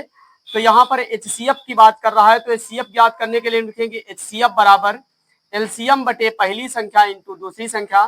तो यहाँ पर एचसीएफ बराबर हमारे पास एलसीएम ऊपर कितना है 180, तो 180 रखेंगे। पहली संख्या इधर तो 2 थी, दूसरी संख्या 3 थी, तो इसका मतलब हम लिखेंगे यहाँ पर एचसीएफ बराबर 180, 3 दूनी 6 रखेंगे। तो यहाँ पर हम काट लेंगे 6 से 6 × 18, तो हमारे पास एचसीएफ बराबर ये आ जाएगा 30 आ जाएगा।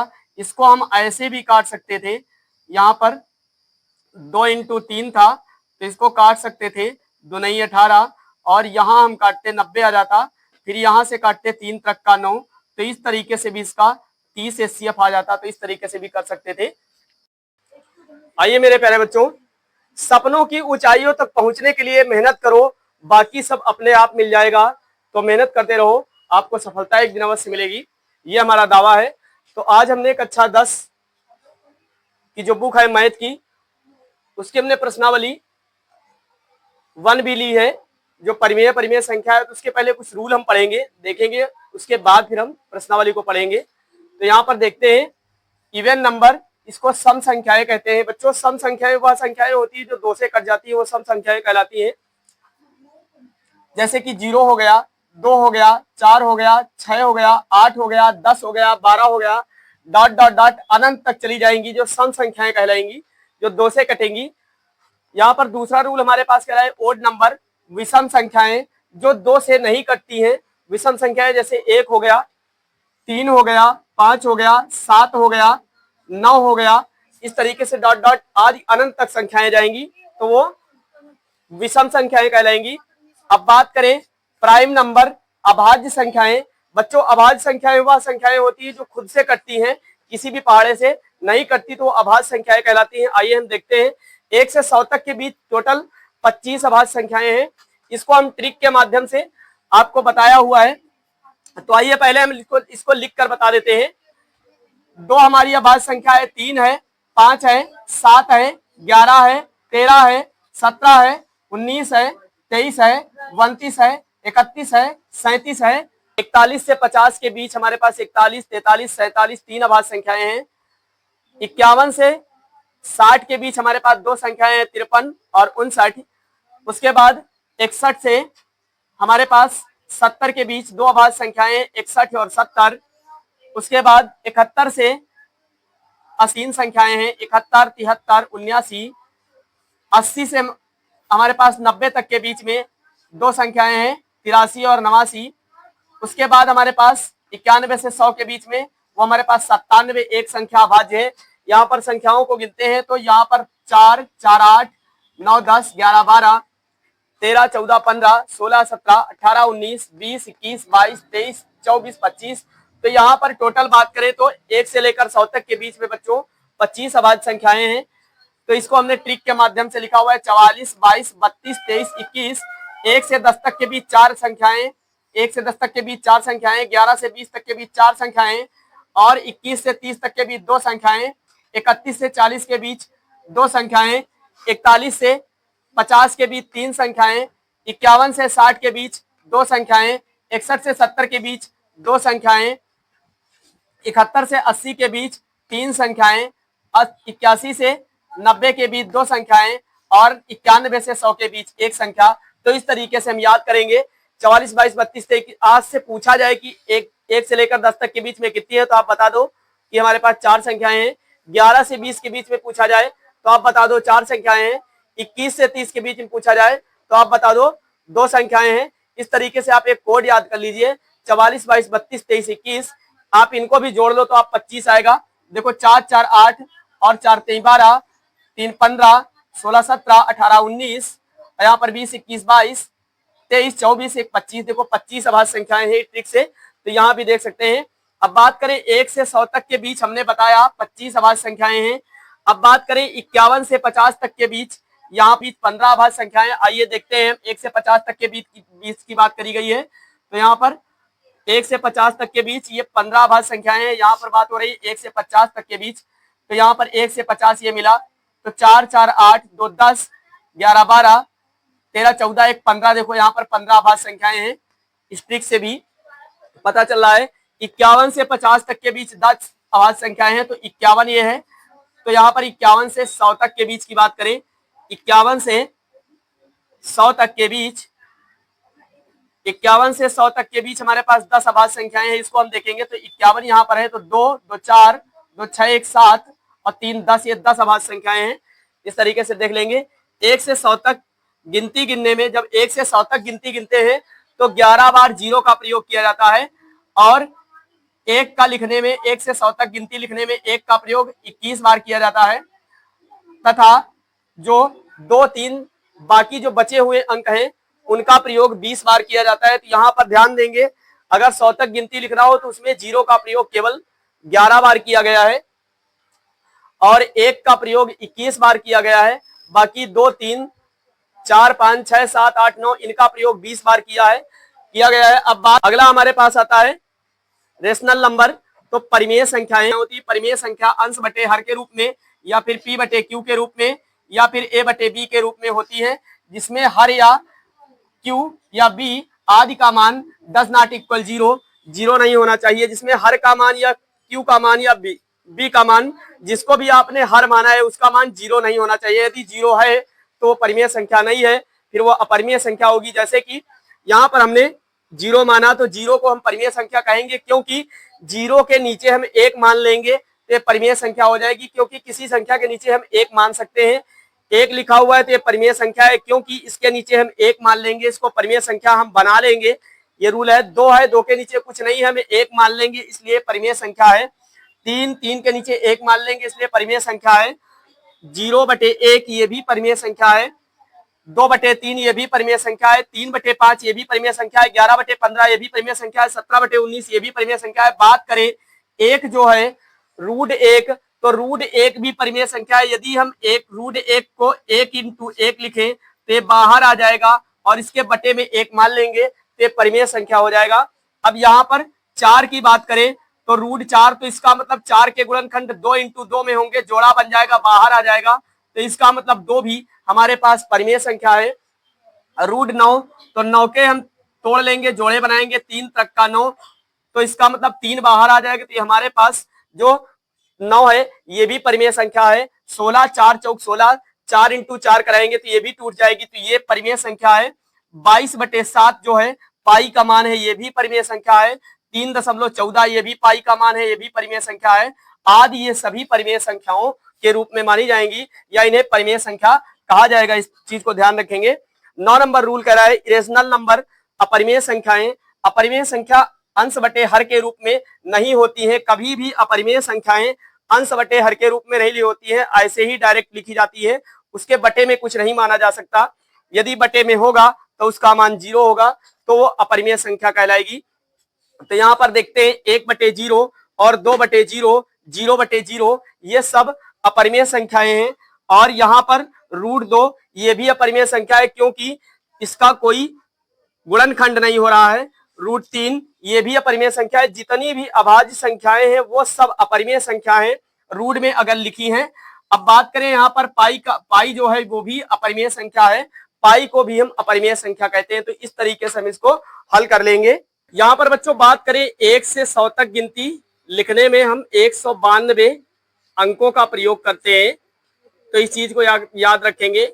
1 से 100 तक गिनती लिखने में 1 से 100 तक गिनती लिखने में 192 अंकों का प्रयोग किया जाता है। इस चीज को ध्यान रखेंगे। आदि ये अपरिमेय संख्याएं हैं, तो इनको सबको अपरिमेय संख्या कहेंगे। प्रश्नावली 1 भी देखेंगे बच्चों। इसमें सवाल नंबर 1 कह रहा है सिद्ध कीजिए कि 3√3 एक परिमेय संख्या नहीं है। इसको सिद्ध करना है। तो यहाँ पर हमने लिखा हल करने में, माना 3√3 एक परिमेय संख्या है। इस तरीके से हल में हम लिखेंगे, जिसे p/q के रूप में लिख सकते हैं, जहां पर q डज नॉट इक्वल 0। ये डज नॉट इक्वल बराबर को अगर जो काट दिया जाए तो डज नॉट इक्वल कहा जाता है, मतलब q के बराबर 0 नहीं होना चाहिए। जो q का मान है वो 0 के बराबर नहीं होना चाहिए। जो परिमेय संख्याएं होती हैं बच्चों वो अंश बटे हर के रूप में लिखी जाती हैं। काहे में लिखी जाती हैं? अंश बटे हर के रूप में लिखी जाती हैं। और p/q के रूप में लिखी जाती हैं। a/b के रूप में लिख सकते हैं परिमेय संख्या को, जिसमें से ये नीचे वाला जो हर है ये 0 नहीं होना चाहिए, डज नॉट इक्वल 0। यहाँ पर जो q का मान या हर का मान, ये हर का मान या फिर q का मान या b का मान, ये जो है बच्चों, तो यहाँ पर डज नॉट इक्वल, ये बराबर वाले निशान को अगर जैसे काट देते हैं तो इसका मतलब डज नॉट, इसका मतलब नीचे हर वाला मान 0 नहीं होना चाहिए। यदि 0 है तो वो अपरिमेय संख्या है, परिमेय संख्या नहीं मानी जाएगी। तो इस तरीके से हम इसको समझेंगे। तो हम इस संख्या को परिमेय माना है तो परिमेय संख्या के बराबर रखेंगे, हम रखेंगे p/q बराबर 3√3। तो इसको हम हल करेंगे बच्चों, तो यहाँ पर p/q 3 ये माइनस का हो जाएगा, इधर प्लस का है तो इधर माइनस का हो जाएगा। यहाँ पर जो √3 है बराबर में जाएगा, ये √3 बराबर लिखा जाएगा। यहाँ पर इसे p/q लिखेंगे, ये -3 लिखेंगे बराबर, ये √3 बराबर में चला जाएगा। अब इसको हम एलसीएम ले लेंगे, इसका गुणा करा लेते हैं, तो यहाँ पर 3q हो जाएगा। तो यहाँ पर हम लिखेंगे p-3q/q बराबर में संख्या है, रूट में ये अपरिमेय है। यदि रूट में संख्याएं परिमेय वो होंगी, जैसे कि हम यहाँ पर रूट में 4 लिख दे तो 4 के जोड़ा बन जाएगा 2 × 2, तो इसका मतलब ये निकल आएगा बाहर, तो ये हमारे परिमेय हो जाएगा, ये परिमेय कहा जाएगा, इसको हम परिमेय कहेंगे, इस तरीके से परिमेय कहलाएगा। तो इस तरीके से इसे हम कर लेंगे। यहाँ पर बच्चों अब हम इसे लिखेंगे, ये परिमेय है, ये अपरिमेय है, तो इसको लिखेंगे चूंकि ये निशान जो है ऐसे बनता है, ये चूंकि का है, तो चूंकि ये हमारे पास परिमेय संख्या है तो लिखेंगे p-3q/q एक परिमेय संख्या है तथा √3 जो है ये अपरिमेय संख्या है, अर्थात यह एक दूसरे के विरोधाभास है। मतलब ये बात गलत है, दोनों बराबर में रखी हुई है, ये दोनों बराबर में है, और जब भी परिमेय परिमेय है अगर जो बराबर में रखी है तो ये गलत बात है। यहाँ पर बच्चों जो है परिमेय संख्या बटे में है लेकिन अपरिमेय संख्या ये बटे में नहीं है, तो इसका मतलब तब भी इसके बराबर बैठी हुई है, इसका मतलब दोनों की बराबरी नहीं की जा सकती, दोनों का कंपैरिजन नहीं किया जा सकता। ये परिमेय है और ये अपरिमेय है, तो ये एक दूसरे के क्या लिखेंगे, विरोधाभास है, इसलिए 3√3 एक अपरिमेय संख्या है। इसको यहाँ पर दूसरा नोट इसको लिखेंगे, अतः p-3q/q एक परिमेय संख्या है तथा √3 परिमेय संख्या के बराबर रखी हुई है। √3 जो है अपरिमेय लेकिन परिमेय के बराबर रखी हुई है, अर्थात यह एक दूसरे के विरोधाभास है, इसलिए 3√3 एक परिमेय संख्या नहीं है। जैसे हम मान लें 1 और यहाँ पर मान लें 2, तो बच्चों ये बराबर नहीं है, तब भी इनको बराबर में रखा जाता है तो ये विरोधाभास प्रकट होता है, तो इसलिए यहाँ पर इसके बराबर या परिमेय संख्या के बराबर रखी हुई, इसलिए हम कहेंगे ये विरोधाभास है। अब यहाँ पर हमारे पास दूसरा सवाल है, तो दूसरा सवाल बच्चों कह रहा है सिद्ध कीजिए कि √5 एक अपरिमेय संख्या है। तो बच्चों जब अपरिमेय कहेगा तो हम हल करने के लिए उसको परिमेय लिखेंगे माना √5 एक परिमेय संख्या है जिसे हम p/q के रूप में लिख सकते हैं।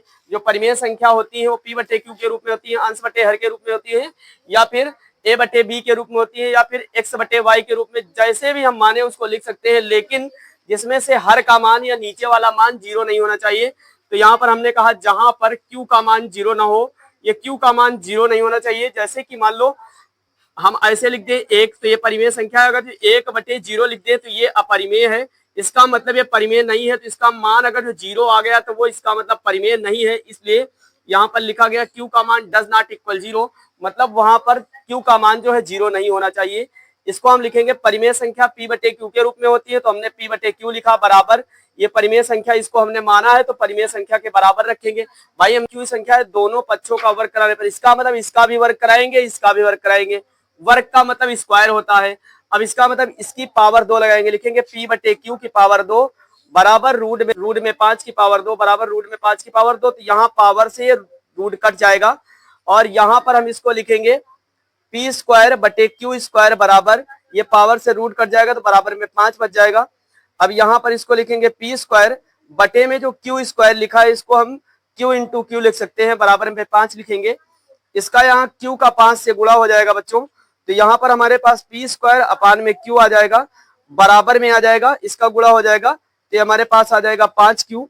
इसका मतलब ये हमारे पास जो निकली है ये परिमेय संख्या निकली है p²/q, और ये जो हमारे पास है अपरिमेय संख्या है, दोनों एक दूसरे के बराबर है, इसलिए विरोधाभास प्रकट होता है, यह एक दूसरे के विरोधाभास है, इसलिए हमारा जो सवाल में √5 दिया हुआ है वो एक अपरिमेय संख्या है। आप इस परिभाषा को लिख सकते हो, आप इस परिभाषा को लिख सकते हो, केवल ये वाली संख्या जो है जो सवाल में आएगी वहां पर आप ऐड करके लिख सकते हो। जैसे कि यहाँ पर हमने क्या लिखा, चूंकि p²/q एक परिमेय संख्या है, ये जो है बच्चों बटे में है, अंश बटे हर में, तो ये परिमेय संख्या है, तथा जो 5q है एक अपरिमेय संख्या है, यह एक दूसरे के, देखो परिमेय और अपरिमेय दोनों बराबर रखी, एक दूसरे के विरोधाभास है, इसलिए √5 एक अपरिमेय संख्या है। इसको हम इस तरीके से इति सिद्ध कर देंगे 3 नंबर सवाल देखेंगे।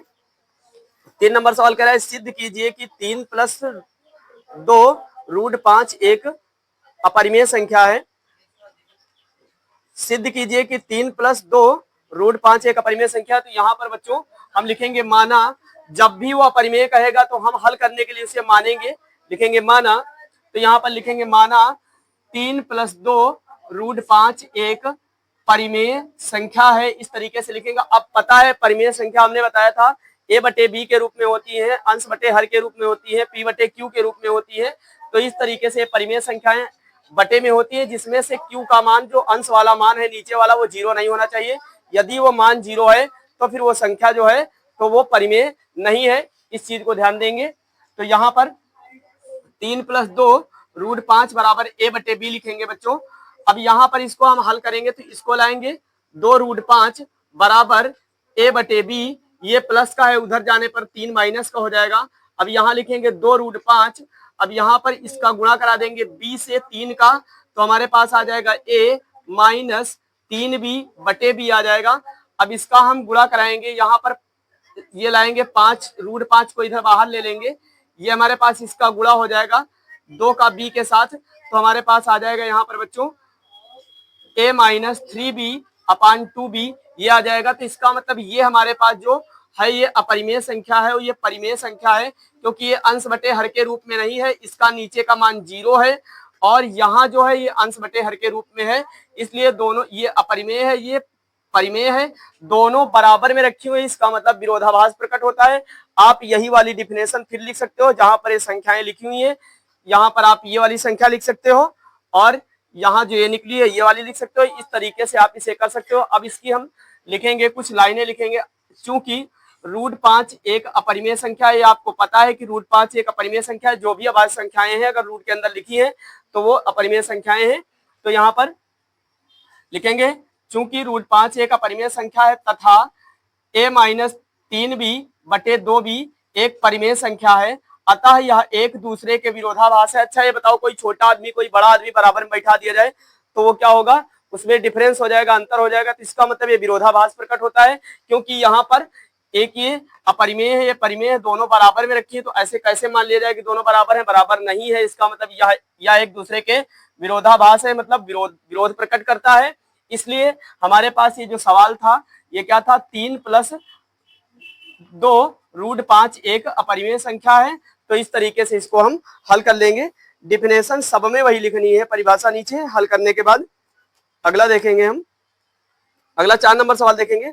सिद्ध कीजिए कि रूट 7 एक अपरिमेय संख्या है। तो हमने बताया बच्चों जब अपरिमेय संख्या की बात करेगा तो उसको उल्टा लिखिए। आप हल करने के लिए लिखोगे माना रूट 7 एक परिमेय संख्या है, वो अपरिमेय कहेगा, आप परिमेय कहिए तभी हल होगा इसका।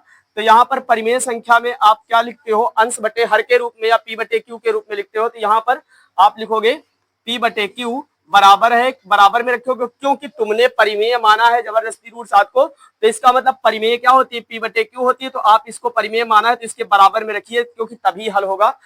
अब आइए यहाँ पर देख लेते हैं, दोनों को बराबर करने के लिए क्या लिखेंगे, हम क्या करेंगे, यहाँ पर दोनों पक्षों का वर्ग कराने पर, तो इसका मतलब इसका भी वर्ग कराएंगे, इसका भी वर्ग कराएंगे। बहुत सारे बच्चों को वर्ग नहीं पता होगा, वर्ग का मतलब स्क्वायर होता है, किसी भी संख्या को 2 बार गुणा करा दो या उसके ऊपर पावर 2 लगा दो तो उसका वर्ग या स्क्वायर कहलाएगा। तो यहाँ पर p बटे q इसका होल स्क्वायर लगाया बराबर रूट 7 इसका होल स्क्वायर लगाया। अब यहाँ पर इसका हम स्क्वायर लगाएंगे तो इसका मतलब दोनों का स्क्वायर होगा, इसका मतलब p स्क्वायर अपान में होगा।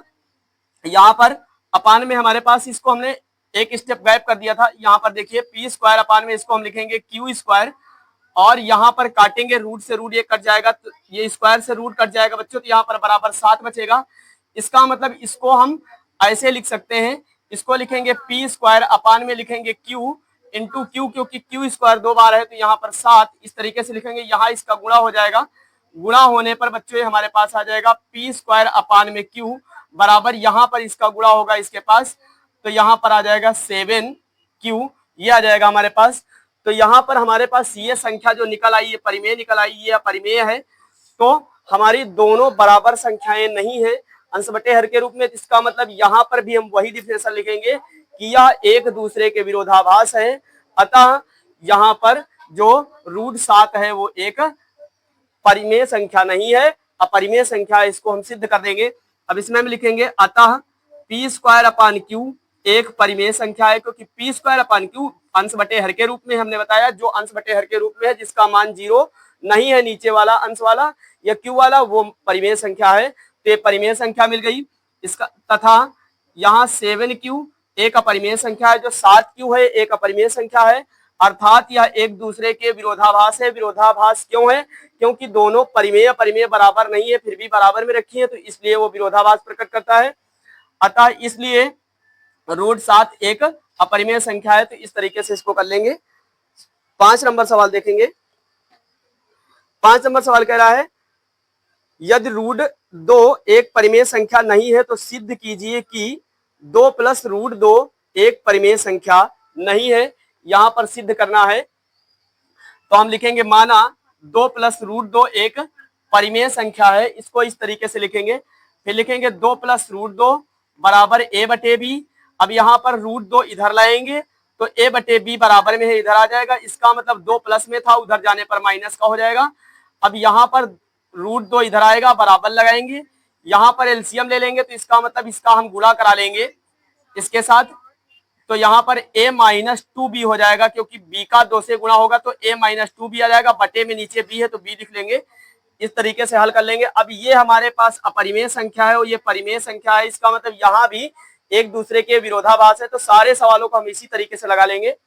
यहाँ पर लिखेंगे चूंकि रूट 2 एक अपरिमेय संख्या है तथा a minus 2b upon b a minus 2b upon b एक परिमेय संख्या है, यह एक दूसरे के लिए विरोधाभास प्रकट करता है।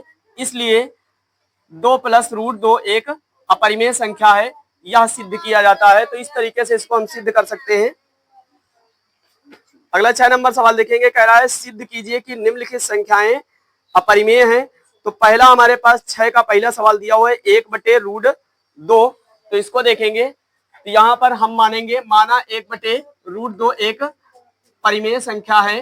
तो हमने बताया परिमेय संख्याएं जहां पर होती हैं तो परिमेय संख्या को हम लिख सकते हैं a और b, जो सह अभाज्य संख्याएं हैं, जिसमें से हमने बताया हर का मान या अंश का मान, जो अंश का मान हर का मान है वो 0 नहीं होना चाहिए, और q का मान जो बटे में संख्या नीचे है उसका मान 0 नहीं होना चाहिए। यदि वो 0 है तो फिर वो संख्या परिमेय नहीं है। तो यहाँ पर हम परिमेय संख्या को a बटे b के रूप में लिखेंगे, क्योंकि यहाँ पर b का मान 0 नहीं होना चाहिए। तो यहाँ पर देखिए a बटे b लिखा हुआ है, इसका मतलब मान 0 नहीं है, अंश बटे हर के रूप में संख्या लिखी है। और यहाँ पर लिखा है 1 बटे 2, क्योंकि इसको हमने परिमेय माना है तो परिमेय के बराबर लिखेंगे इसको। हमारे पास a बटे b परिमेय है या p बटे q परिमेय है या अंश बटे हर परिमेय है। तो हमने परिमेय इसको माना है तो परिमेय के बराबर रखेंगे। जब परिमेय के बराबर रखा तो 1 बटे रूट 2 रखा। अब रूट 2 को इधर हम यहाँ पर लिखेंगे, रूट 2 को हम पलट देंगे, क्योंकि यहाँ पर a और b सह अभाज्य संख्याएं हैं, जिसमें b डज नॉट इक्वल 0, ये नहीं है b डज नॉट इक्वल 0। तो यहाँ पर बच्चों इसको हम रखेंगे, इसको पलट देंगे संख्या को। यहाँ हम लिखेंगे रूट 2 बटे 1 बराबर b बटे a, यहाँ इसको पलट कर रखेंगे। अब यहाँ 1 से हम भाग दे देंगे रूट 2 को, तो 1 रूट 2 बार जाएगा, रूट 2 ही आएगा 1 से भाग देने पर। तो यहाँ 2 बराबर b बटे a, इसका मतलब ये परिमेय या परिमेय दोनों का कंपैरिजन नहीं हो रहा है, दोनों बराबर में नहीं है, दोनों में अंतर है और रखे बराबर है तो एक दूसरे के विरोधाभास प्रकट करता है। तो यहाँ लिखेंगे चूंकि a तथा b पूर्णांक है, इसलिए b बटे a परिमेय संख्या होगी। अतः रूट 2 परिमेय संख्या के बराबर है, जो रूट 2 रखा है वो भी परिमेय संख्या के बराबर रखा है।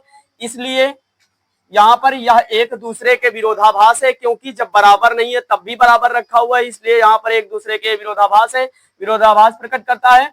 अब इसको हम लिखेंगे तथा इसलिए 1 बटे रूट 2 एक अपरिमेय संख्या है, जो 1 बटे रूट 2 है ये एक अपरिमेय संख्या है। इस तरीके से हम इसको इति सिद्ध कर देंगे। सिद्ध, ये हमारा सिद्ध हो जाएगा सवाल। अगला 6 का दूसरा नंबर सवाल कह रहा है 7 रूट 5, इसको भी बताना है कि यह भी एक अपरिमेय संख्या है। हम इसको हल करने के लिए लिखेंगे माना 7 रूट 5 एक परिमेय संख्या है, यहाँ पर इसे हम लिखेंगे परिमेय संख्या। हमने बताया a बटे b के रूप में होती है, अंश बटे हर के रूप में होती है, और यहाँ पर p बटे q के रूप में होती है, जिसमें से बच्चों यहाँ पर q का मान 0 नहीं होना चाहिए। तो यहाँ पर हमने a बटे b माना है परिमेय संख्या, तो इसको हम लिखेंगे b का मान हमारे पास 0 नहीं, डज नॉट इक्वल, ये डज नॉट है, बराबर के निशान को यदि काट दिया जाता है तो डज नॉट इक्वल बन जाता है, तो ये डज नॉट इक्वल है, मतलब b का जो मान है 0 के बराबर नहीं है, इसलिए परिमेय है, तो ये परिमेय संख्या है। अब हमने इसको परिमेय माना है तो इसके बराबर रखेंगे, क्योंकि हमने उसको मान लो बराबर माना है तो बराबर रखेंगे। अब यहाँ पर ये हम रूट 5 इधर लाएंगे, जब रूट 5 इधर लाएंगे तो ये इसका गुणा हो जाएगा, 7 का b से गुणा हो जाएगा, रूट 5 इधर आ जाएगा, तो यहाँ ऊपर हमारे पास a बटे में 7 b बचेगा। इस तरीके से कर लेंगे, तो यहाँ पर ये अपरिमेय संख्या है और ये परिमेय संख्या है, तो लिखेंगे चूंकि रूट 5 अपरिमेय संख्या है तथा a बटे 7b परिमेय संख्या है, दोनों एक दूसरे के बराबर हैं, इसलिए विरोधाभास प्रकट होता है। अतः 7 रूट 5 एक अपरिमेय संख्या है। इस तरीके से इसको हम हल कर लेंगे। अगला तीसरा सवाल इसका है 6 प्लस रूट 2। तो 6 प्लस रूट 2, तो यहाँ पर माना 6 प्लस रूट 2 एक परिमेय संख्या है। तो यहाँ परिमेय संख्या हमने बताया a बटे b के रूप में होती है, तो हमने लिखा है a बटे b के रूप में, परिमेय संख्या के बराबर हमने इसको लिख लिया 6 प्लस रूट 2। तो इसका 6 का गुणा हो जाएगा b के साथ, तो रूट 2 इधर आ जाएगा, तो हमारे पास यहाँ पर रूट 2 इधर आ जाएगा, a बटे b इधर आ जाएगा, ये 6 प्लस का है, उधर जाने पर माइनस का हो जाएगा। तो यहाँ पर हमारे पास रूट 2 बराबर इसका हमारा 6 के साथ b का गुणा हो जाएगा, तो यहाँ पर a minus 6b upon b आ जाएगा। तो ये परिमेय संख्या आ गई, ये परिमेय संख्या आ गई, तो लिखेंगे चूंकि रूट 2 एक अपरिमेय संख्या है तथा a माइनस 6b बटे b एक परिमेय संख्या है, अर्थात यह एक दूसरे के विरोधाभास है, इसलिए 6 प्लस रूट 2 एक परिमेय संख्या है। इस तरीके से इसको हम कर लेंगे। हाँ, तो देखिए बच्चों 7 नंबर सवाल कह रहा है सिद्ध कीजिए कि ब्रैकेट में लिखा हुआ है रूट 3 माइनस 1 एक अपरिमेय संख्या है। तो इसको हम हल करने के लिए लिखेंगे, माना रूट 3 माइनस 1 एक परिमेय संख्या है, क्योंकि जब अपरिमेय कहेगा तो हम उसे परिमेय के रूप में लिखेंगे। अब इसको हल करेंगे, क्योंकि परिमेय संख्या को a बटे b के रूप में लिख सकते हैं बच्चों, तो यहाँ पर लिखेंगे रूट 3 माइनस 1 बराबर a बटे b। अब इसको हल करेंगे तो यहाँ लिखेंगे रूट 3 बराबर a बटे b, ये माइनस का है एक, तो उधर जाने पर प्लस का 1 हो जाएगा।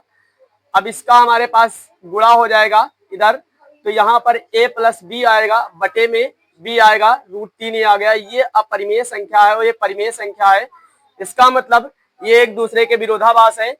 चूंकि a जो है एक पूर्णांक है और b भी एक पूर्णांक है, a तथा b एक पूर्णांक है, इसलिए a प्लस b बटे b परिमेय संख्या है तथा रूट 3 अपरिमेय संख्या है, यह एक दूसरे के विरोधाभास है। अतः रूट 3 माइनस 1 एक परिमेय संख्या है। इस तरीके से इसको हम हल कर लेंगे, या फिर इसको नोट में हम लिख सकते हैं a प्लस b बटे b एक परिमेय संख्या है तथा रूट 3 अपरिमेय संख्या है, जो परिमेय संख्या के बराबर है।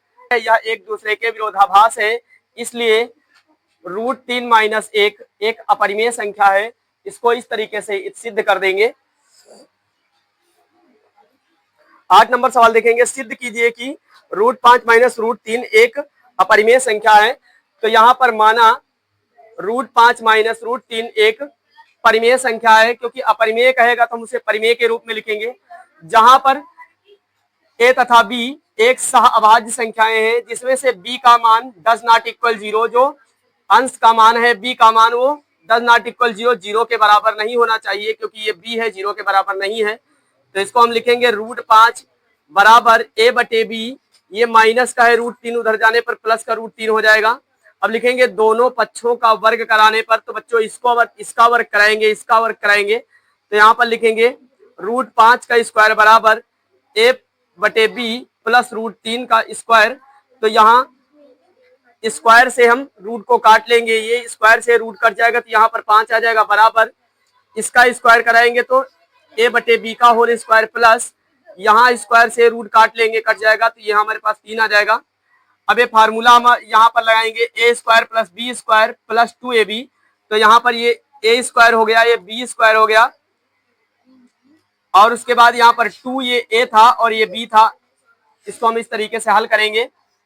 यहाँ पर a प्लस बी का होल स्क्वायर बराबर होता है a square plus B square plus 2ab, तो यहाँ पर बच्चों हमने ये 5 इधर से 5 आ गया और यहाँ पर इसका स्क्वायर कराएंगे तो a स्क्वायर a बटे बी का होल स्क्वायर लग जाएगा, ये प्लस है प्लस लगा लेंगे, यहाँ पर b ये स्क्वायर से रूट काट देंगे तो यहाँ 3 बचेगा, b आ जाएगा।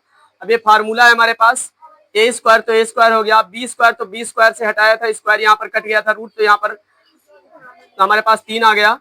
उसके बाद प्लस 2ab है तो प्लस 2ab, तो 2ab तो a हमारे पास ये है और b हमारे पास a है, तो a बटे b इंटू ये हमारे पास रूट में 3, इस तरीके से लिखेंगे।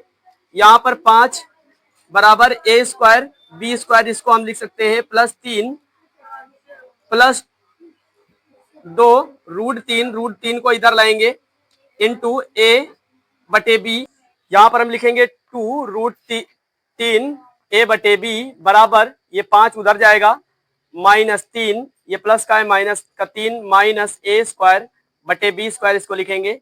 यहाँ पर लिखेंगे 2 रूट 3 a बटे b बराबर यहाँ पे 5 में से 3 घटाएंगे तो 2 माइनस a स्क्वायर बटे b स्क्वायर बचेगा।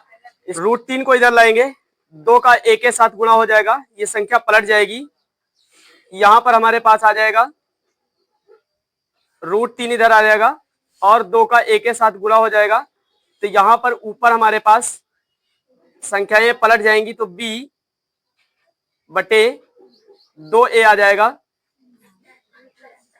यहाँ पर रूट 3 इधर आ जाएगा बच्चों और 2 का a के साथ गुणा हो जाएगा, तो ये संख्या पलट जाएगी, b बटे 2a आ जाएगा। अब यहाँ पर इसको हम हल करेंगे तो यहाँ पे मान आया हुआ था, इसको हम रखेंगे 2b square minus a square बटे b स्क्वायर, ये आ गया हमारे पास। तो ये हमारे पास जो आया हुआ है यहाँ पर ये परिमेय संख्या के रूप में है और ये अपरिमेय संख्या के रूप में है, इसको हम लिखेंगे यहाँ पे b बटे 2a ब्रैकेट में 2b square minus a square और b स्क्वायर परिमेय संख्या है तथा रूट 3 एक अपरिमेय संख्या है, या एक दूसरे के विरोधाभास है या फिर यह एक दूसरे के साथ विरोधाभास प्रकट करता है, इसलिए रूट 5 माइनस रूट 3 एक अपरिमेय संख्या है। इसको इस तरीके से हम सिद्ध करेंगे। 9 नंबर सवाल देखेंगे, सिद्ध कीजिए कि 2 प्लस रूट 3 एक अपरिमेय संख्या है। तो इसको बच्चों सिद्ध करना है, लिखेंगे हल करने में, माना 2 प्लस रूट 3 एक परिमेय संख्या है, तो परिमेय संख्या अंश बटे हर के रूप में लिखी होती है, तो इसे हम लिखेंगे 2 प्लस रूट 3 बराबर a बटे b, क्योंकि परिमेय संख्या को a बटे b के रूप में भी लिख सकते हैं, जिसमें से b का मान डज नॉट इक्वल 0, b का मान 0 के बराबर नहीं होना चाहिए। तो यहाँ पर रूट 3 बराबर a बटे b और ये प्लस का 2 है, उधर जाएगा माइनस का 2 हो जाएगा। यहाँ पर हम इसे लिखेंगे बच्चों रूट 10। अब यहाँ पर इसका एलसीएम ले लेंगे या फिर इसका तिरछा गुणा करा लेंगे। तिरछे कैसे, ये गुणा कराएंगे तो हमारे पास रूट 3 आ जाएगा, a माइनस 2b बटे में b है, b रखेंगे, क्योंकि यहाँ पर जो हमारे पास है a और b एक पूर्णांक है, इसलिए यहाँ पर लिखेंगे a माइनस 2b बटे b एक परिमेय संख्या है तथा रूट 3 एक अपरिमेय संख्या है, यह एक दूसरे के विरोधाभास है, इसलिए 2 प्लस रूट 3 एक अपरिमेय संख्या है। इसको इस तरीके से हम सिद्ध कर देंगे। 10 नंबर सवाल देखेंगे, सिद्ध कीजिए कि 4 माइनस 3 रूट 2 4 माइनस 3 रूट 2 एक अपरिमेय संख्या है। इसको हम लिखेंगे 4 माइनस 3 रूट 2 एक परिमेय संख्या है, तो 4 माइनस 3 रूट 2 बराबर a बटे b, जिसमें b का मान डज नॉट इक्वल 0, 0 नहीं होना चाहिए b का मान, क्योंकि 0 नहीं है, b है। 4 माइनस a बटे b, ये इधर आ जाएगा माइनस का हो जाएगा 4 माइनस a बटे b, इसको तो बराबर में ये माइनस का है, उधर जाने पर प्लस का हो जाएगा, तो बराबर में 3 रूट 2 आ जाएगा। यहाँ पर इसका गुणा करा लेंगे हम, तो 4b माइनस ए बटे बी आ जाएगा बराबर में 3 √2 आ जाएगा। तो यहाँ √3 का हम b के साथ गुणा करा लेंगे बच्चों, तो यहाँ पर 4b माइनस ए बटे 3b बराबर √2 आ जाएगा। तो a तथा b पूर्णांक है, तब 4b माइनस ए बटे 3b एक परिमेय संख्या है क्योंकि अंश बटे हर के रूप में है, तथा √2 एक अपरिमेय संख्या है। यह एक दूसरे के विरोधाभास है, इसलिए 4 माइनस 3 √2 एक अपरिमेय संख्या है। इस तरीके से इसको हम सिद्ध कर देंगे। प्रश्नावली 1C पहला सवाल है जिसमें परिमेय संख्या को ढूंढना है। तो परिमेय संख्या बराबर हमारे पास 3 रूट में 4, ये परिमेय संख्या है क्योंकि 3 तो बाहर है, इसके बटे में 1 मान सकते हैं, और √4 जो है उसका गुणनखंड होगा 2 × 2 में, तो इसको बाहर निकल आएगा रूट से बाहर, तो ये हमारे पास परिमेय संख्या है। और अगली संख्या 22/7, ये भी परिमेय संख्या है। दूसरा नंबर सवाल बच्चों हम देखेंगे, अपरिमेय संख्या की बात कर रहा है दूसरे सवाल में। अपरिमेय संख्या कौन सी है इसमें से? तो हमारे पास अपरिमेय संख्या यहाँ पर जो है दूसरी वाली है, ये रूट में 0.4, ये अपरिमेय संख्या, इसको हम देखेंगे। अगला हमारे पास सवाल नंबर 3 है जिसमें से कह रहा है परिमेय संख्या कौन सी है। तो हमारे पास संख्याएं दी हैं, इसमें से हमारा √1 जो है, तो ये परिमेय संख्या है, √1 परिमेय संख्या है, इसको हम हल करेंगे। उसके बाद हमारे पास यहाँ 4 नंबर सवाल है, कह रहा है परिमेय और अपरिमेय संख्याएं बताइए। तो हमारे पास जो परिमेय संख्याएं हैं वो हमारे पास 5 माइनस √4 कॉमा रूट में 0.01, ये हमारे पास परिमेय संख्या है। अपरिमेय संख्या की बात करें तो 4 माइनस √3, ये हमारे पास अपरिमेय संख्या है। और अगली जो हमारे पास है √7/2, ये अपरिमेय संख्या है। अगला हमारे पास क्वेश्चन नंबर 5 है, उसको हम देखेंगे। क्वेश्चन नंबर 5 जो है तो परिमेय संख्या पूछ रहा है। तो यहाँ पर परिमेय संख्या इसमें से हम देखते हैं संख्याओं में से √9, तो रूट में 9 ये परिमेय संख्या है, इसको हम कर लेंगे। अगला हमारे पास 6 नंबर सवाल है, इसमें पूछ रहा है परिमेय संख्या कौन सी है। तो यहाँ पर परिमेय संख्या ये तीसरे नंबर पे √16 है, तो ये परिमेय संख्या √16 हो जाएगी इसकी। इस तरीके से इसको हम करेंगे। यहाँ पे हम देखेंगे अगला हमारे पास 7 नंबर सवाल है। 7 नंबर सवाल में परिमेय संख्या की बात करता है। तो यहाँ पर परिमेय संख्या √9, √16, ये 2 परिमेय संख्याएं हैं। 8 नंबर सवाल में बच्चों बात करें, परिमेय संख्या पूछ रहा है।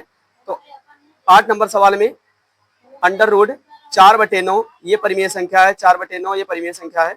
9 नंबर सवाल की बात करें बच्चों, तो 9 नंबर सवाल में बच्चों यहाँ पर कह रहा है अपरिमेय संख्या, तो इसको हम हल करेंगे।